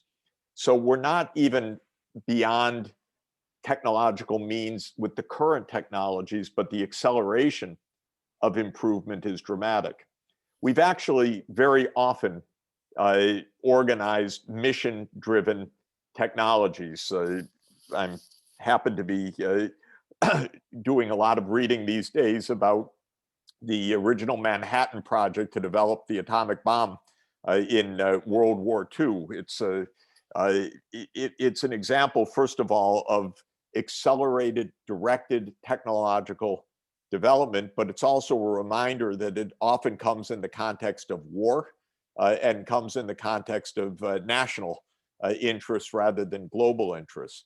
The moonshot of the 1960s was an extraordinarily intensive and successful technological effort, because when President Kennedy committed the United States to a 1-decade moonshot effort, NASA had no sure plan of how this could possibly be accomplished. And the United States had put one person in suborbital flight for 15 minutes by the time that Kennedy made his speech. So this was a directed technological challenge. The United States invented, with government leadership, the internet, mainly to protect computer communications during nuclear war. Who knew what this was really about to spawn? But that's what DARPA did in creating the internet. The Human Genome Sequencing Project was a directed technological effort with a clear human, peaceful purpose of health. And that result, of course, is a vivid reason why we're able to get a vaccine within 1 year, because of all the science that has attended to genomics during this period. The SARS-CoV-2 genome was posted within 2 weeks of its identification. And then it was posted on January 11th, 2020. Within a few weeks, there were already vaccine candidates established on the mRNA models. So this is the scientific world that we're in right now. If we stop mobilizing it to steal people's identities, to put fake data, to commit cyber warfare and hacking, or to make money on advertising and actually direct it to the things that are important for us, technology will not be our limit. Our limits are organizational and power relations. The fact that what is good for humanity is sometimes not seen to be so good for the plutocracy or for a particular individual country. Thank you very much, Jeffrey. That's an important point, I think, because at least to my assessment, we can observe currently a lack of organizational intelligence and implementation. So I think that's a very important point. Jeffrey, we do know that you have to leave. So we are very thankful for your time. We appreciate your time. It was wonderful to have you with us. And hopefully we can welcome you on another occasion in the future. So, and maybe we'll all see each other face to face sometime soon, which would be very nice. Hopefully. It was a pleasure. Very good. Thanks to everybody. Great to see you. Bye-bye. Bye. Bye-bye. So that was a wonderful introduction, I think. And this keynote is now followed by our panel discussion. And first of all, I would like to introduce our distinguished experts and panelists. Let me start by Ding Yifan. He's Associate Dean of the Hainan Green Finance Research Institute. So welcome and thank you for your participation. And it's also a pleasure to welcome Rekwon Chung. He's Nobel Peace Prize laureate and Professor Emeritus of the Incheon National University. It's also a great pleasure to have you with us. And third, it's Cheng Lin, Deputy Director of the Research Center of Green Finance Development at the PBC School of Finance, Tsinghua University. Welcome and thanks for your time and attendance. And moreover, we are delighted to have Andy Kalitz from the Future Energy and Secretary General-elect of the International Gas Union of Surrey. Welcome, great to have you. And last but not least, Boris Porfiriev, Scientific Director of the Institute of Economic Forecasting at the Russian Academy of Sciences. So great to have you all with us. And for this closing panel on, I think, one of the most pressing and urgent topics we will face after or in the aftermath of the COVID-19 crisis.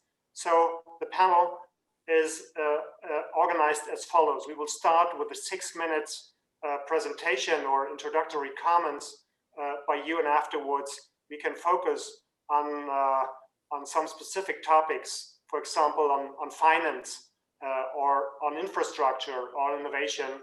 So, but first of all, I would like to start with your introductory comments and remarks, and maybe you can also comment on Geoffrey Sachs, of course, as you like. So I would like to start with Ding Yifan. The floor is yours. Okay, thank you very much for inviting me to this very interesting discussion about low carbon economy. So I prepared a PPT. I don't know whether I can put it into these. Yes. I think you can see the picture.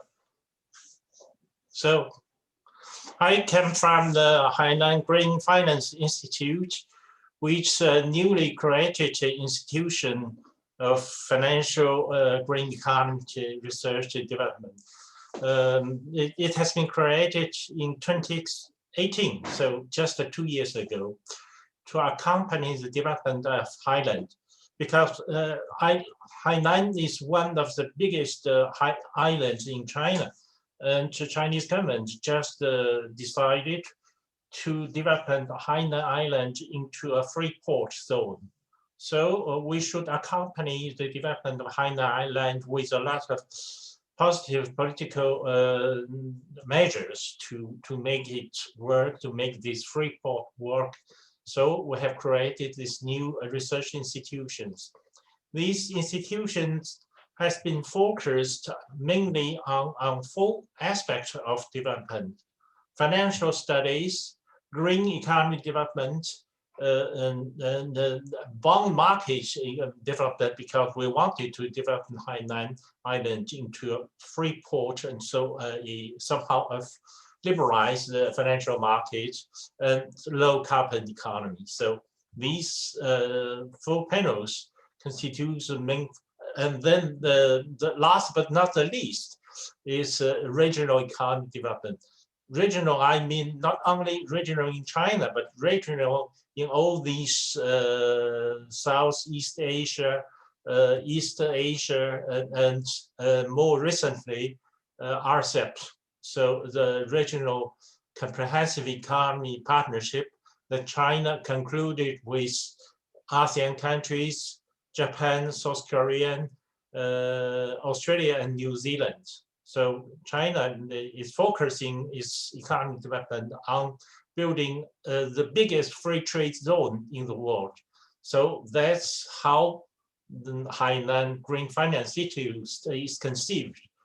So let's have a talk about low carbon economy. China's government made a firm commitment to reach the CO2 emission peak in 2030, so in a decade, and then to get the carbon neutrality in 2060. I heard that Geoffrey Sachs just proposed Chinese government to move forward and to reach this target in 2050. But we can see, because looking back to China's progress in recent years, we are fully confident that China could make a lot of progress in the future. For example, being currently the biggest producer of CO2 emission, China's decision might have tremendous impact on global climate evolution, not only in this. So I will just outline 3 points: success in China's low carbon development, future of low carbon development, and measures to ensure sustainable development of low carbon economy. So in 2019, compared to 2005, China's energy intensity lowered by 48.1%, reached the target of lowering 40 to 45% intensity in 2020. So we have moved 1 year early than the plan, than the target fixed in the plan. Also in 2019, China's non-fossil fuel energy in its total energy consumption reached 15.3%, 6.6% higher than in 2012. While in the plan, we should reach 15% of non-fossil fuel energy in 2020. So also we moved 1 year ahead of our plan.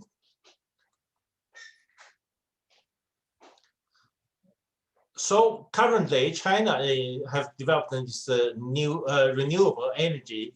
China has 30% of the world installed capacity of renewable energy. Currently, China is the biggest producer of renewable energy. The stock of new energy vehicle in China is more than half of the world global production. So that's how China moved forward for these. How China could ensure its development. China will continue this development trend of renewable energy because we think that renewable energy development will be the key point of China's of the realization of China's low carbon economy development.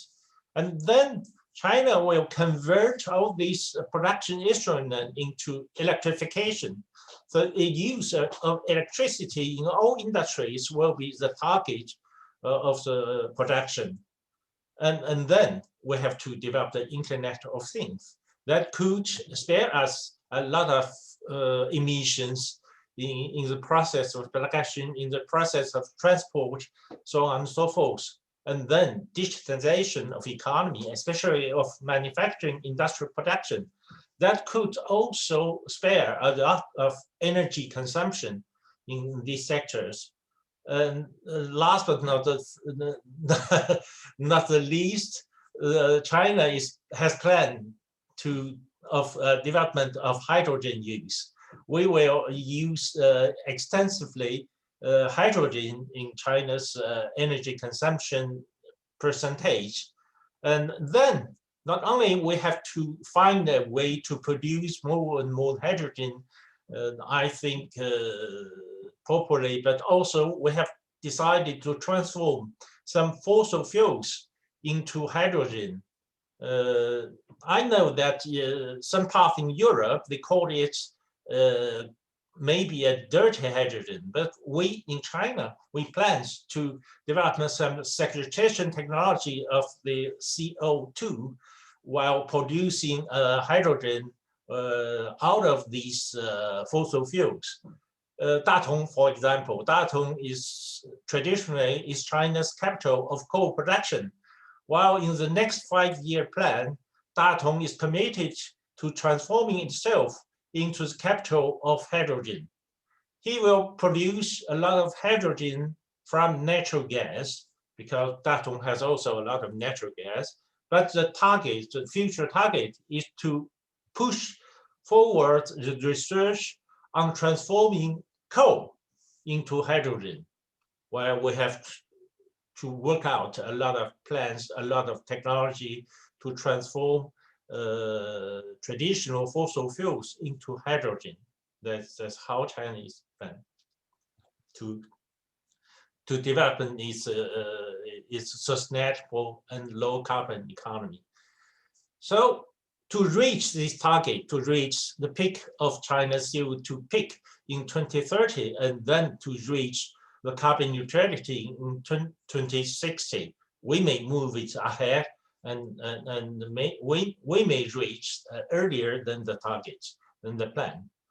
That's I have to explain how China plans to realize its targets. Mainly in China, the governments have to distribute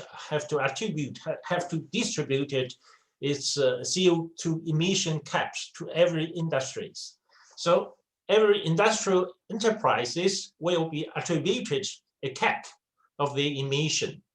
And then if they can not reach the cap, well, if they made a lot of technology progress in terms of carbon emission, they can sell their quotas on the market. So we have built a market for CO2 emission quota exchange. So some firms could sell their extra quotas on the market, and other firms that cannot reach the cap of CO2 emission have to buy those quotas. So we have to build this kind of market. And last but not the least, what is most important in China is its system of meritocracy. Because Chinese how to say, bureaucratic promotion system is called meritocratic system. And then we know that every mayors, for example, in China, mayors are competing for their governance performance. If they behave good in their governance, in a public governance, they might be promoted to a higher rank, to be a governor of a province, for example, and to the leader, the national leader. So they have to show in their governance performance the criteria about low carbon economy, because currently low carbon economy has been considered as one of the criteria to measure those governing performance. So that's something very, very simple, but something very, very effective, because every official at a lower stage wanted to be promoted at the higher stage. So they have to show their ability to manage the low carbon economy. So that's something very, very effective in Chinese history and in China's recent development. So with these three instruments, we think that we could manage Chinese low carbon economy. We could reach our target in 2030 and before 2060. That's my presentation. Thank you very much. Thank you very much. That was very interesting. And without any doubt, China is a crucial player to this regard. And it's interesting that we probably have the possibility that China will once a time join Europe and the US for a common market for CO2 emissions. We will see. Now I would like to ask Regwan Chung to give a short presentation. We are very interested in your point of view. The floor is yours. Thanks. Okay, thank you. First of all, good evening from Seoul, Korea, and it's my pleasure joining the panel. And first of all, because I'd like to stick to 6-minute time allotted to me, so I will go very quickly. First of all, my number one point, we have to shift from extreme short-termism for short-term profit to long-term investment. Climate change and the pandemic, COVID-19, social infrastructure, these are all long-term goals. But world economy, especially American model, American dream, which means fast bucks, overnight millionaire, this kind of urge to be rich overnight has made all the people and the economic policy making focusing on short-term profit, maximizing short-term production. This is the paradigm which we were stuck in, and if we move away from it, resolving the climate crisis issue, pandemic issue, then we have to shift towards a long-term investment paradigm for long-term goals. But that cannot happen unless we have a very strong political commitment on it.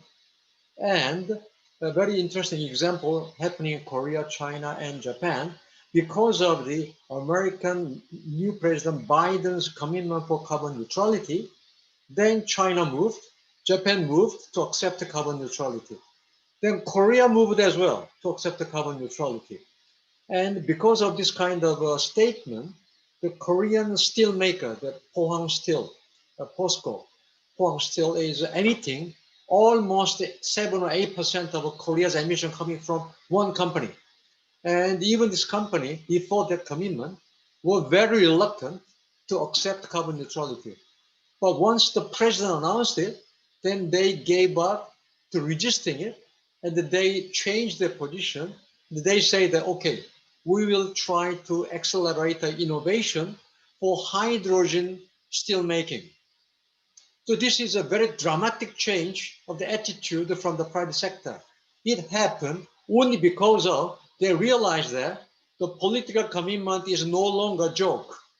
It is a real serious business, because it's not only Korea, but Japan, China, and the United States, and Europe.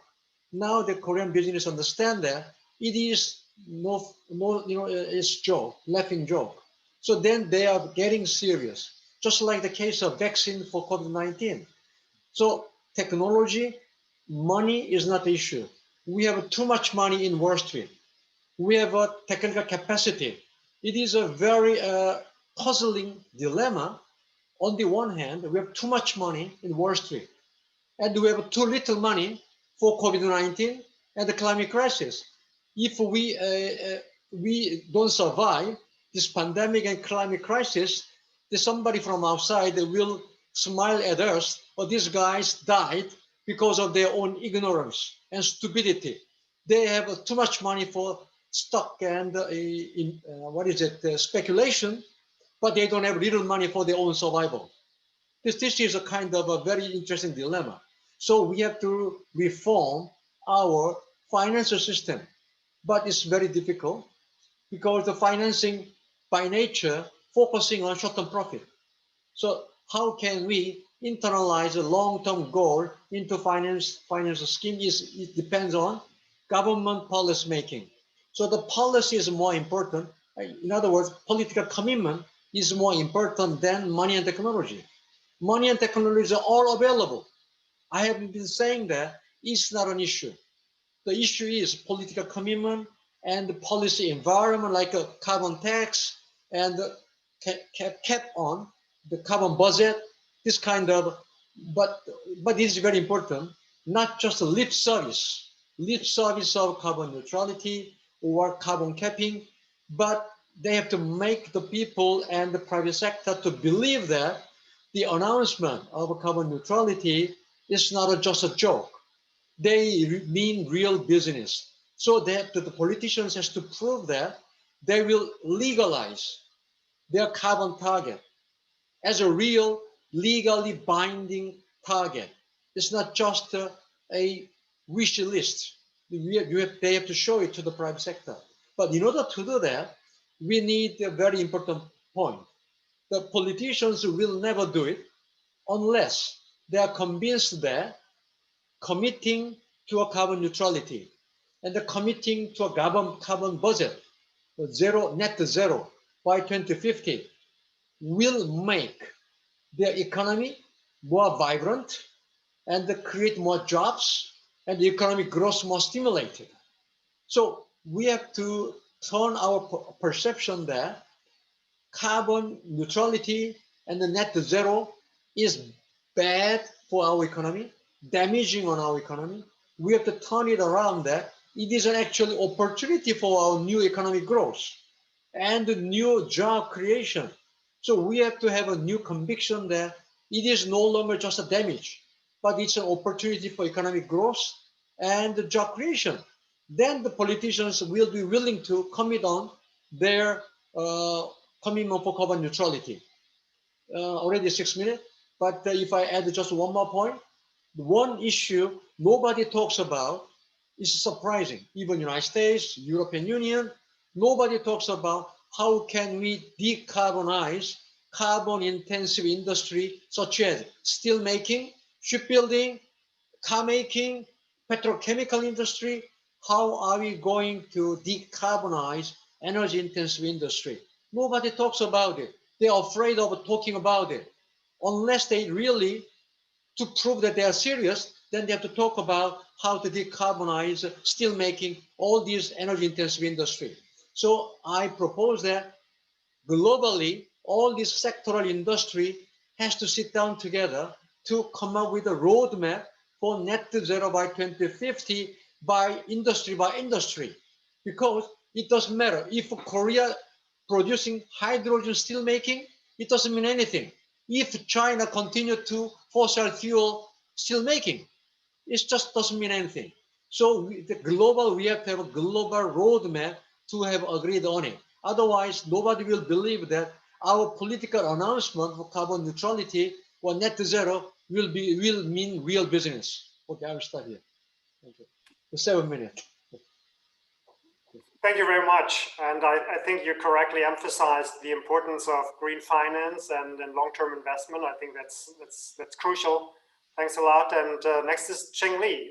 Thanks again for joining, please. Thank you. Can you hear me okay? Great. So let me share my screen. I also prepared a few slides. Can you see this? Great. So thank you very much for invitation. And I'm Chen Lin from Tsinghua University. And I'm very happy to share with you how China actually in the past few years was trying to realize a low carbon pathway for its economy and development through a market-based solution, green finance. And I heard also a lot of experts already mentioned green finance, including previous session, which I enjoyed a lot. So I have 6 minutes. Let me just be quick. I'll be focusing on first two topics, and then leave the third topic for the second round. So first two topics include overview of China's green financial market since early 2015 and 2016. And then second part will be focusing on net zero target, how green investment opportunities will be coming out, and the transition risks that financial institutions and investors need to pay attention to. First part is on the green financial products market. By now, we have already got a very, I think, deep green financial market in China, and which is already one of the largest in the world, including at least 4 parts. The first part is on green credits or green loans. Second thing is green bonds. Third part is on green insurance, and number 4 is green funds. And the largest one coming from green credits and green bonds. So here is a chart and a pie. On the left hand is the number of outstanding green loans in China, 21 largest commercial banks, which are nationally operating. And of course, there are also hundreds of smaller banks, but they are also operating in regional level, and the numbers are much smaller. So by end of 2020, the total outstanding green loans in China, 21 largest commercial banks, were reaching around like 12 trillion RMB, which was around 1.8 trillion US dollars. I think it's one of the largest, probably the largest in the world, as only China has the taxonomy for green loans. On the right is the spreadsheet of where these loans are coming from. The largest issuer is Green China Development Bank. The second one is Industrial and Commercial Bank of China. The next slide, I'll show you how the green bonds market performed in the past 4 years.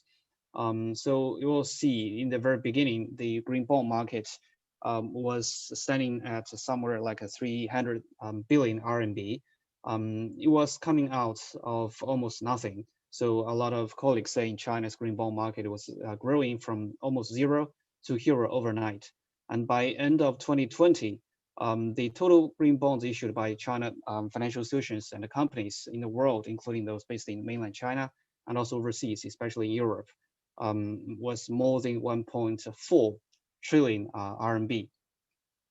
And then the second part is on how many international initiatives and collaborations China has participated since 2016, including the G20 Green and Sustainable Finance Study Group, and also participating in the central banks and regulators network for greening the financial system as a founding member. And then how China is paying special attention to green investments in the Belt and Road. So I'll go through this very quickly. In G20, the Green and Sustainable Finance Study Group was co-chaired by China and the UK, 2 central banks. Since 2016 and 2018, for 3 consecutive years, the green and the sustainable finance has been focused on quite a huge range of topics, which probably I will discuss later. And then on the NGFS was very recently established in December 2017, and 8 central banks regulators coming from China, France, the UK, Germany, Singapore, Mexico, and Norway. So these central banks and this network has grown to more than 135, and most recently, I think Fed also joined the NGFS as the most recent member. And the last thing, as I mentioned, is the green investment principles for the Belt and Road, as a very important initiative to green not only investments within China, but also investments overseas, especially by investors based in China, and also the financial institutions who are supporting and sponsoring those projects to make sure green investments and also carbon neutrality or low carbon development is not only realized in China, but also the potential for Belt and Road countries are also involved in the whole process. My second part of the slides will be focusing on the green investment opportunities and the transition risks that investors and financial institutions need to pay attention in the coming decades, as China announced the carbon neutrality by 2060. And Jeffrey also mentioned that China has the potential to escalate that to earlier dates. And I strongly believe with him. And there are many local governments and sectors that has the potential to achieve maybe earlier. I will just share maybe with you a few points where we think the green finance can be more improved to meet such a target on green on carbon neutrality. As many studies have already estimated that realizing carbon neutrality in China will entail hundreds of trillions of yuan in green investment in the coming decades.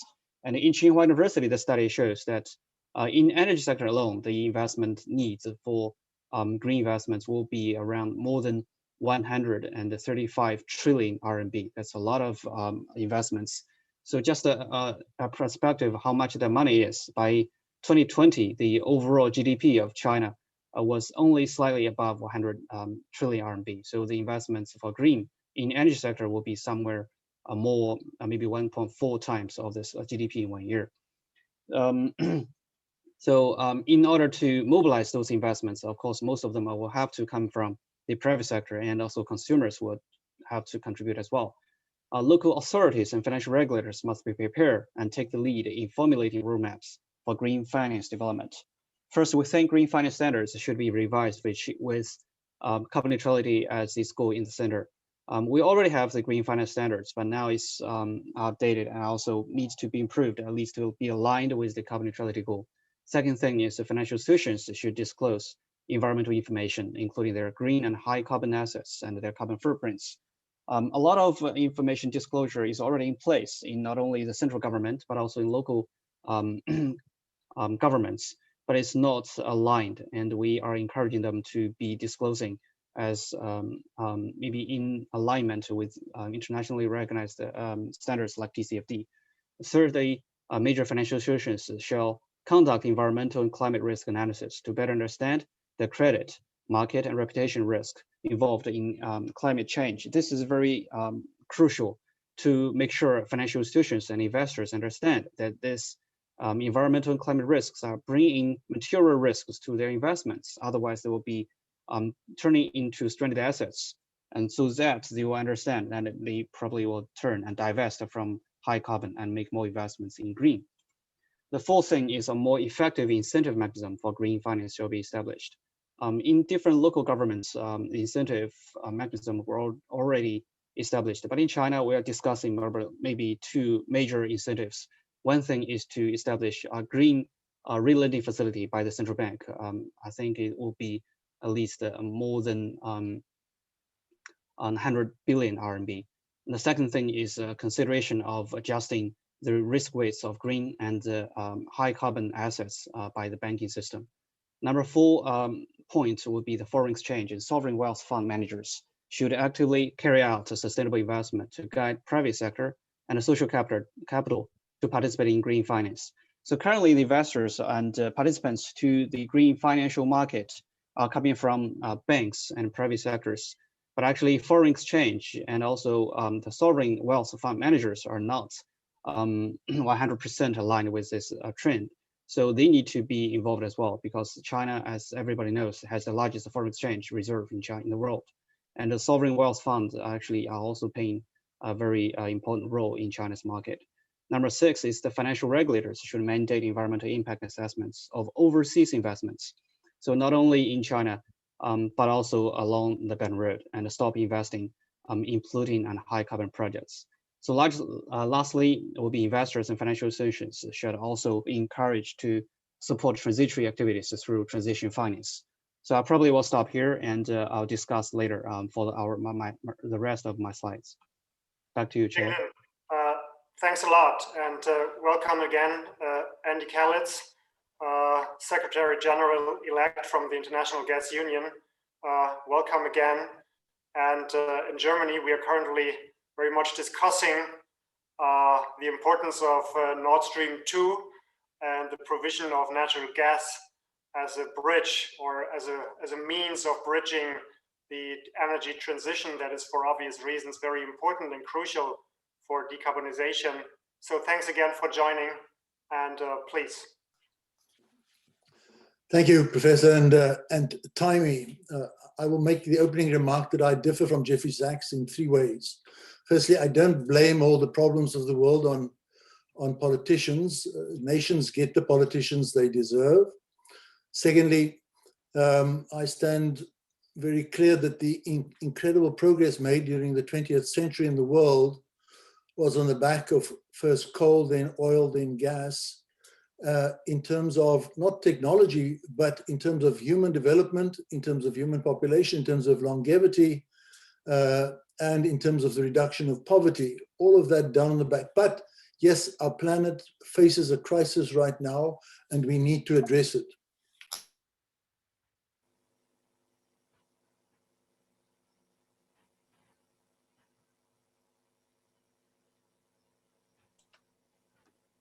Andy, please turn on the mic.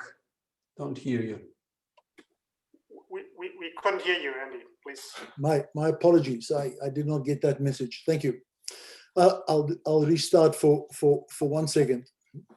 I differ from Jeffrey Sachs, Professor Henning, in 3 ways. Firstly, I don't blame the world's problems on politicians. Nations get the politicians they deserve, from Germany to Russia to South Africa to the United States. Secondly, I do not believe that pursuing a single objective is in fact the way to move forward. We need to at all times pursue multiple objectives.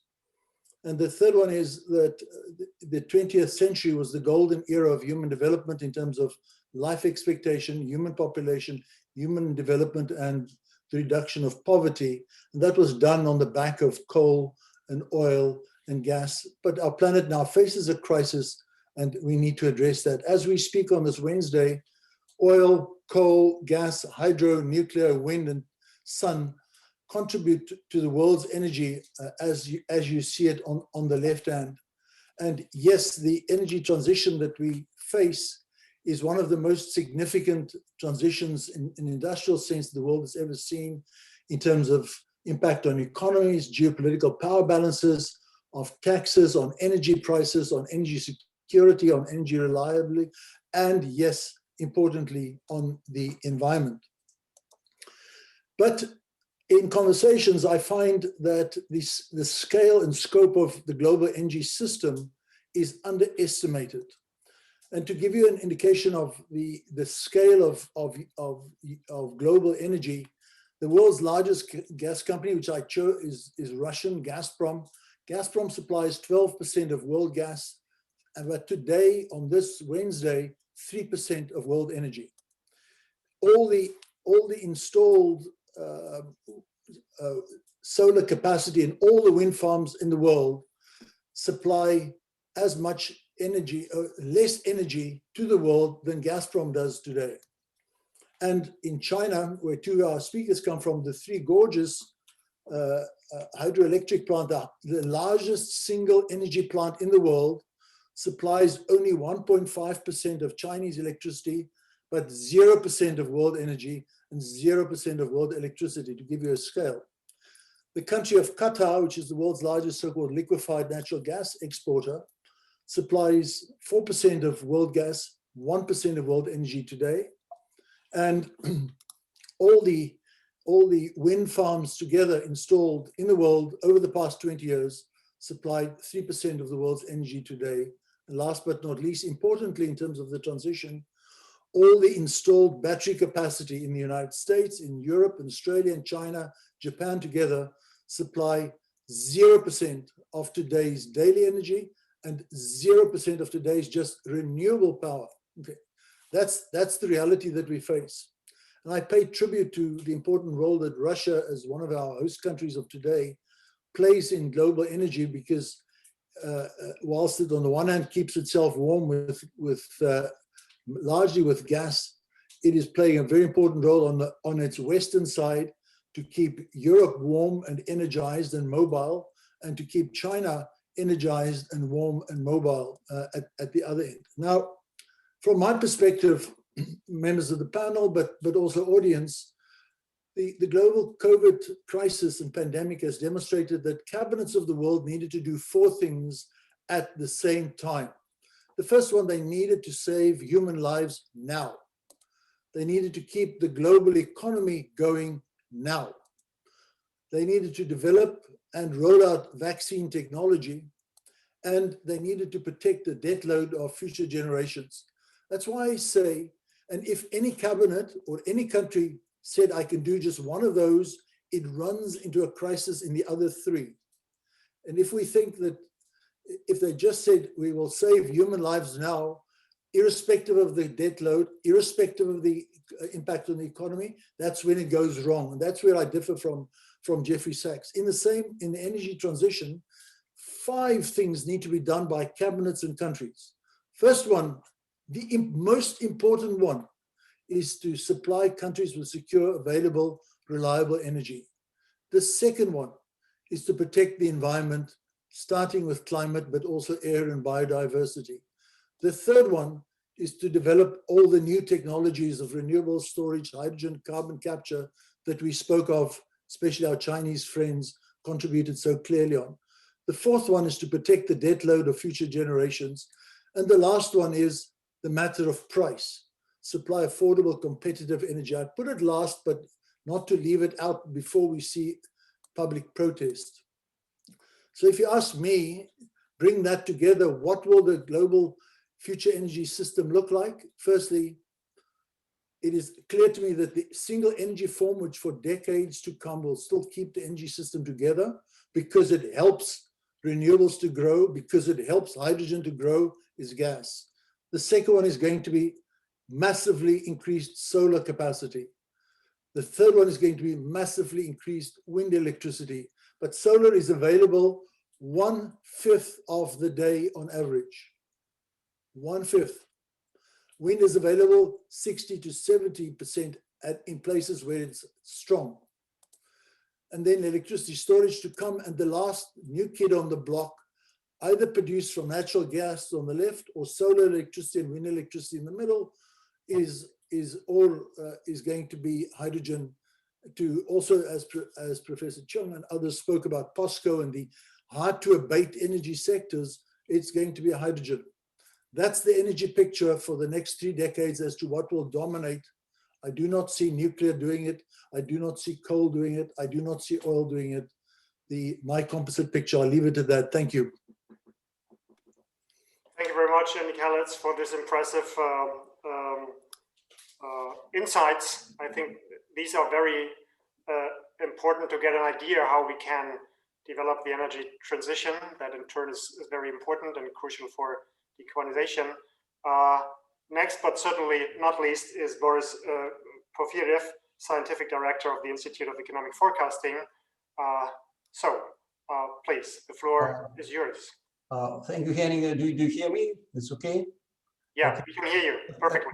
Okay, appreciate. First of all, an honor to participate in the session, of course. And I just want to raise 3 issues given the time constraint.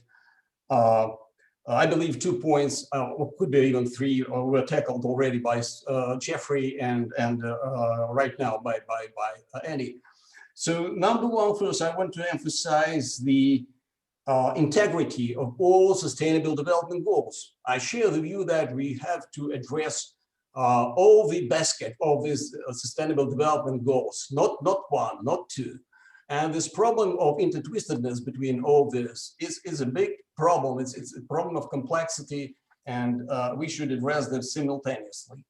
And given this, we should bear in mind the priorities which are here with us, not only in the decades ahead, but also which are with now and existed before that. And with this, I would emphasize the World Economic Forum forecast given in 2020, this group on this global risk, as well as this year, which emphasized the climate problem, the climate action failure as risk number 1, both in terms of likelihood and impact. And we see this black swan effect this year when the COVID-19 popped off. And I'm not sure that we don't have black swans ahead. So it's number 1 and number 2. One, I believe, couldn't imagine how you could resolve this problem of climate, of this GIG reduction or others without the finance, without funding, without poverty addressing. So all in all should be bear in mind. Of course, this in no way devaluates the problem of climate and the problem of reduction of emissions. But we should remember that if you use this word as a low carbon policy or low carbon development, it actually means that it targets only the problem of emissions. And even more, it targets the problem of emissions of carbon. For instance, it misses the problem of nitrogen oxide, which is important if the transportation is involved. Number two, again, it's addressed only the problem of emissions of greenhouse gases. It's actually, it leaves behind the problem of suspended matter, which Professor Sachs already mentioned, which is the key culprit of the increased death toll in the countries.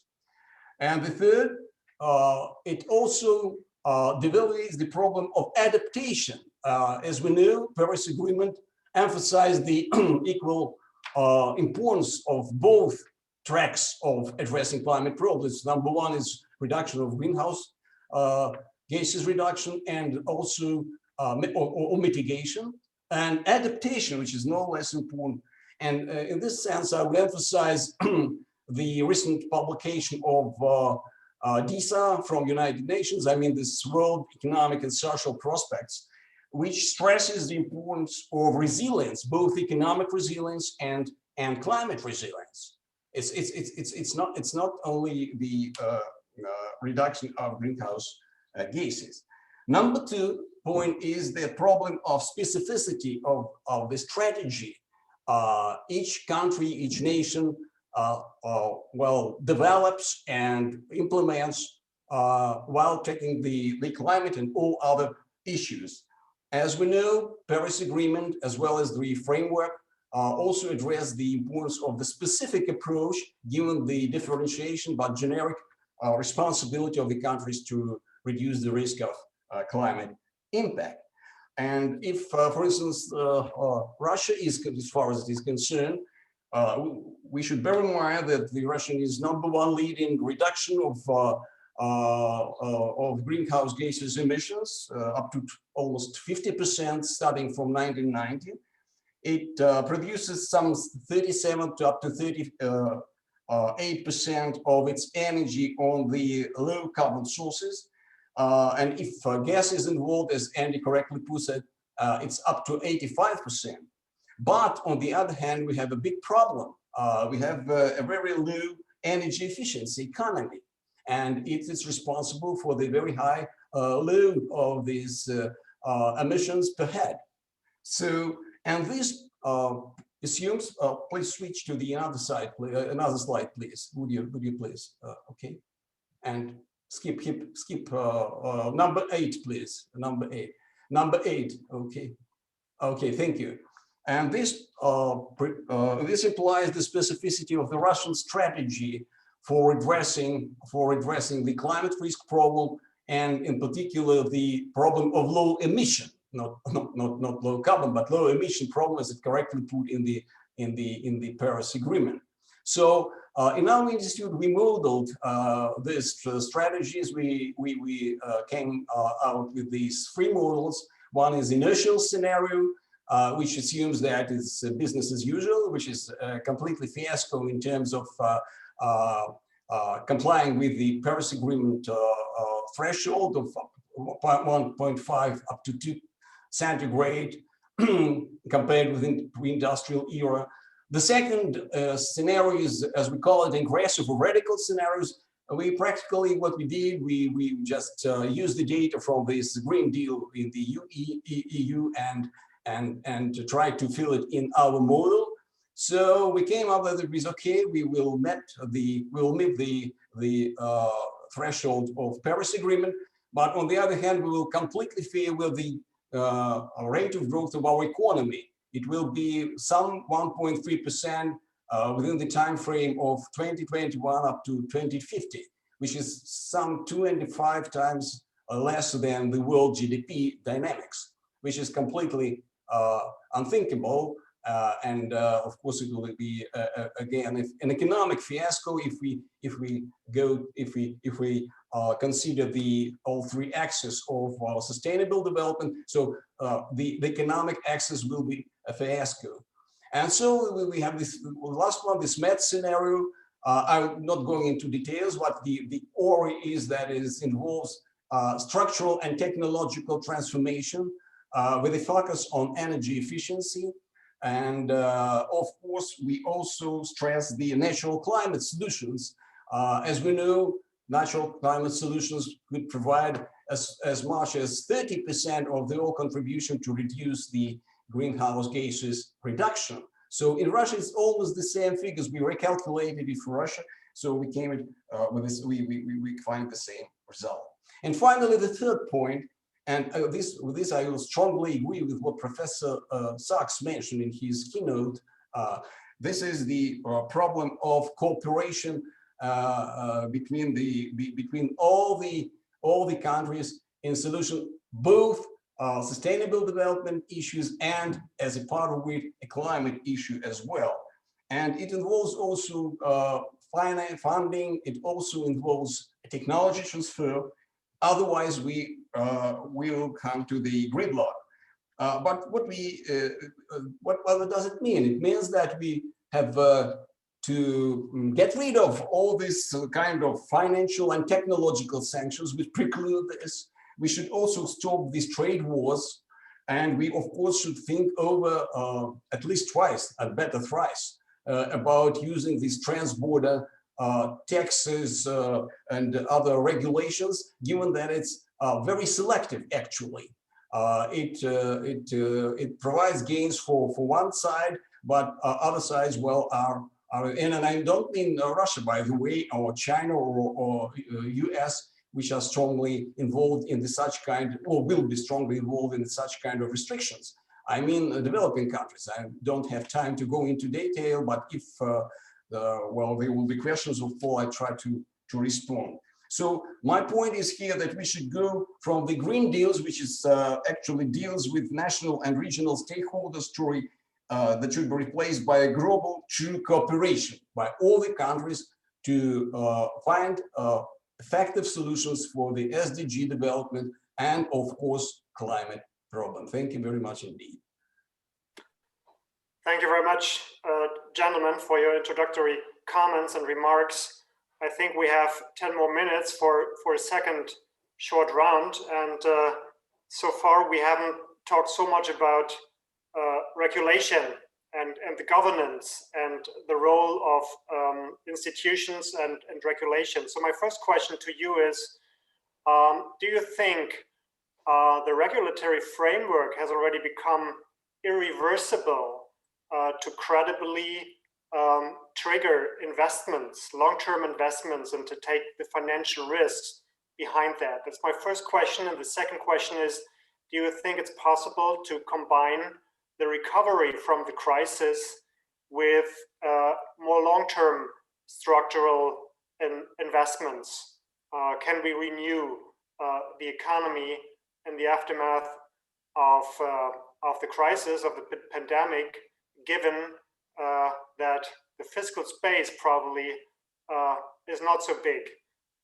So these are my two questions. Maybe you can shortly answer or give a comment on these two questions.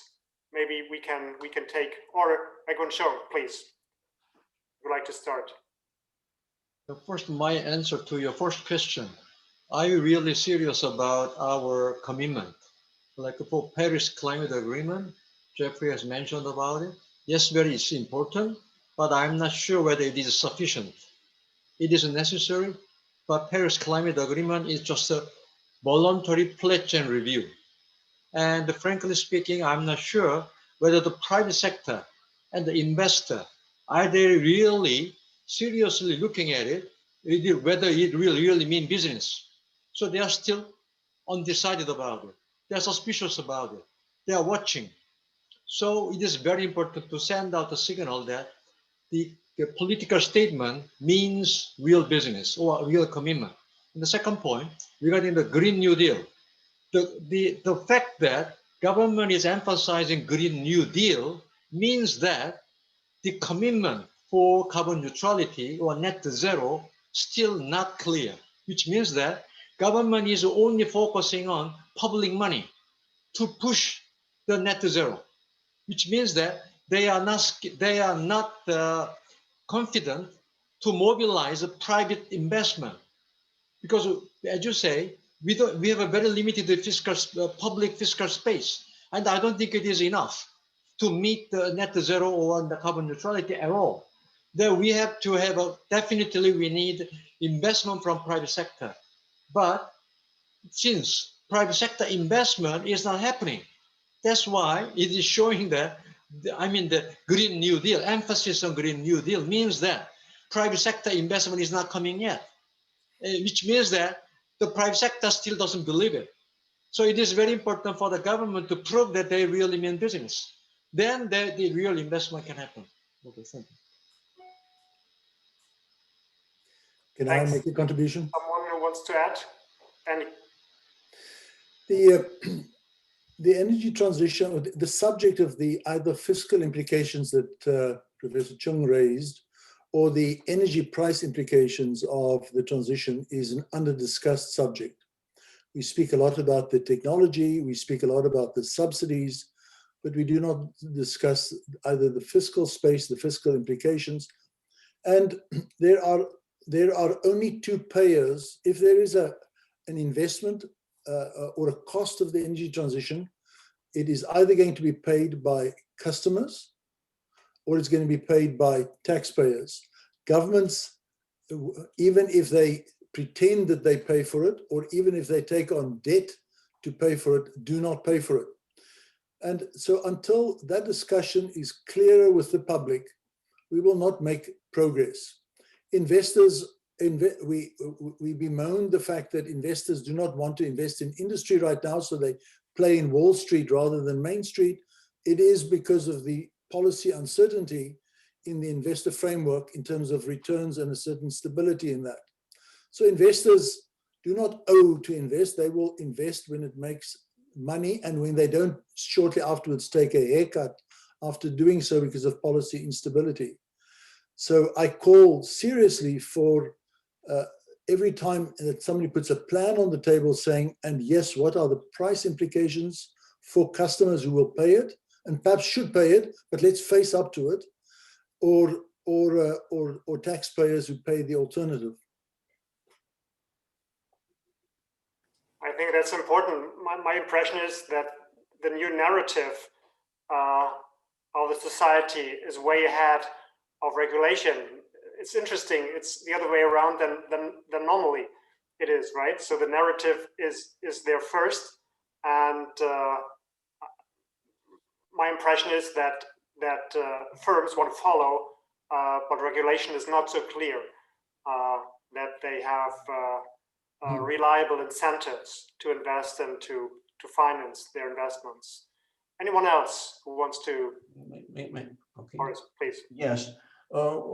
Just a brief comment on two questions. Number one, about investments. I believe that we should, while we're talking about investment, we should consider the problem between between carbon taxes and carbon trading.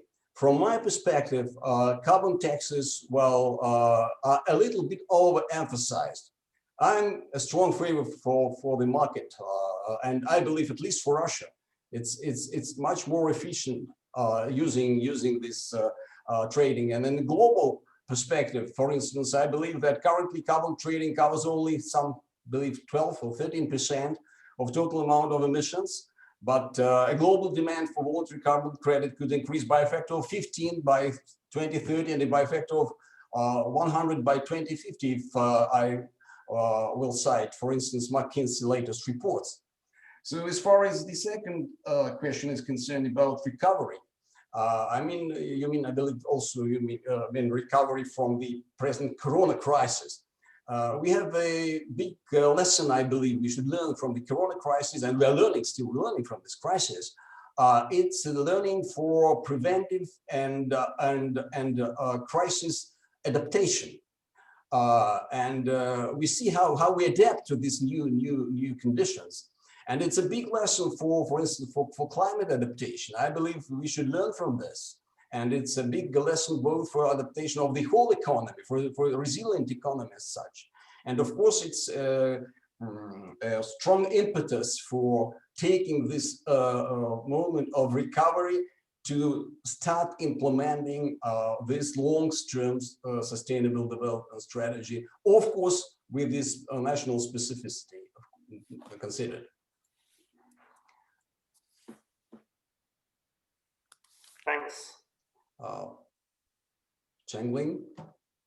Yeah, please. Yes.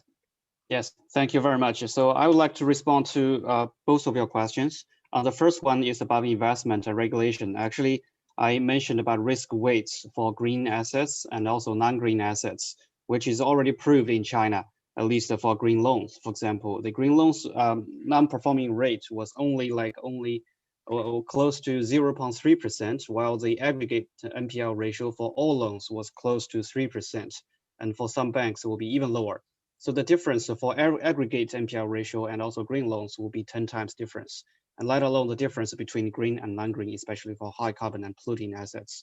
So it is at least fact-based in China, and I believe this is also the case for many other countries and economies. They do not have the data yet because they do not have the classification system or taxonomy. So we are thinking that maybe this could be possible for many countries, including China, and some of them are already doing exploration without even changing the overall risk weights for different assets. But they are trying to figure out how to mobilize the resources within the bank to it's kind of more like penalize the lending to the high carbon assets and polluting ones, but actually incentivizing the green ones. So this is also something at a later stage, the regulatory strengths can come in.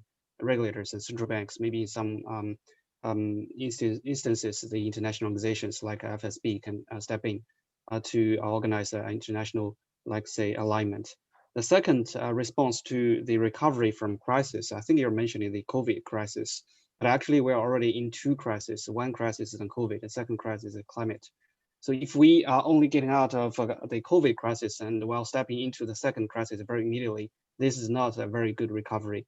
So I think this recovery has to be green, and we have to address the two crises in the same time. So green recovery will have to be in place, and I'm not quite sure if this is not a plan, but I think the plan has to be addressing the two crises in the same time. Back to you. Thank you. Sure, yeah, please go ahead. Okay, I just wanted to point out another point of these regulations in China, because China has a huge economy. So sometimes we can make a lot of regulation, but those regulations cannot properly implement it across China. So, but recently, in terms of green economy development, so low carbon sustainable development, we have witnessed the emergence of a lot of NGOs, especially local NGOs. Those local NGOs played a very important role in supervising local governments' exercise over these low carbon economy development criteria, over these things. And then they played a very positive role. They are not only protest against the result that the local government cannot achieve those low carbon economy development, but they behave very positively to provide some advices to local government, provide some solutions to local government, and also because those NGOs could exert some objective measurement of these targets. So every year, those NGOs will publish a list of low carbon economy development for 50 cities in China. So those mayors have to look at these performance numbers. So if their cities are not listed as good performing cities, so they will lose face. or they were less competitive in the hierarchy of Chinese bureaucracy. So that's something very interesting, because in China, we have witnessed the emergence of these NGOs, and these NGOs do play a very important and positive role in promoting sustainable and green development in China. Thank you very much. Unfortunately, I think time is almost up. So I would like to thank you again for joining us today.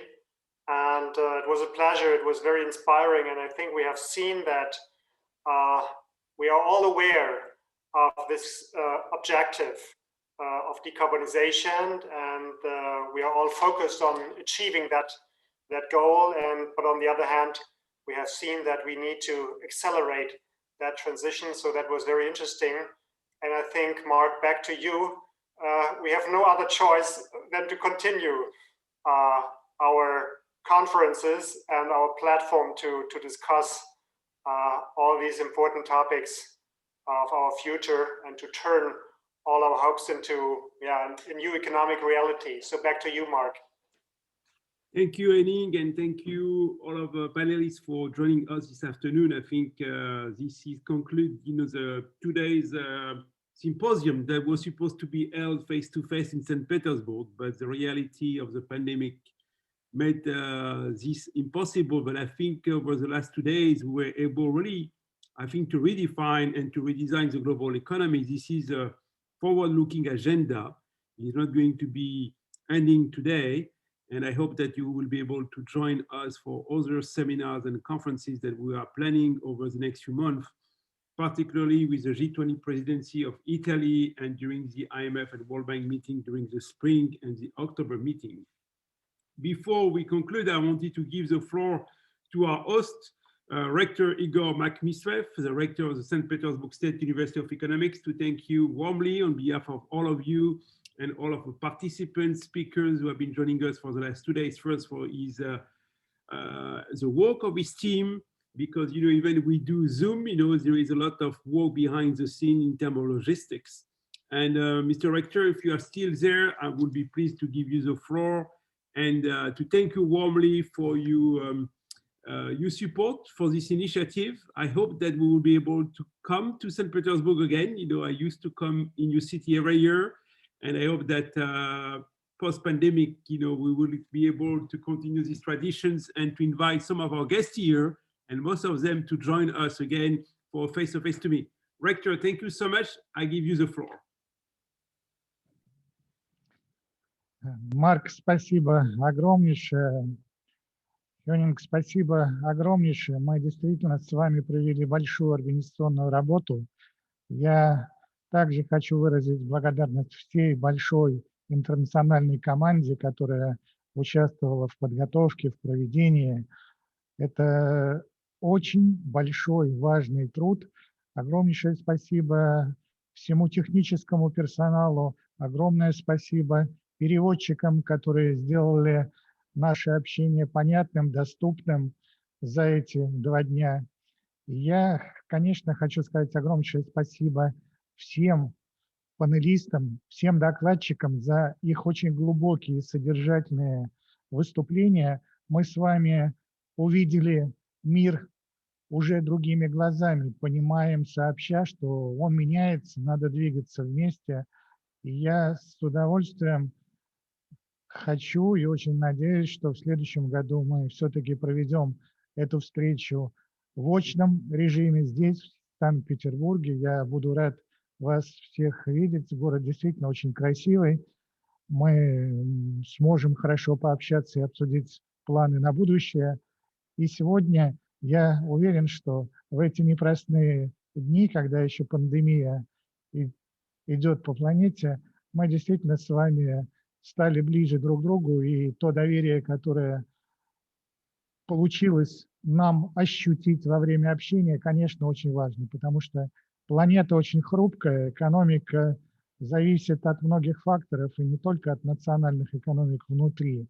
Мы сегодня об этом говорили эти 2 дня. Еще раз огромнейшее всем спасибо. До новых встреч и будем активно работать в рамках наших договоренностей. Спасибо.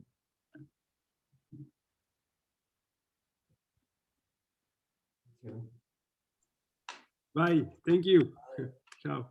So Спасибо. До свидания. Yeah. Спасибо большое. A great pleasure. Thanks. Take care. Wiedersehen. Yeah.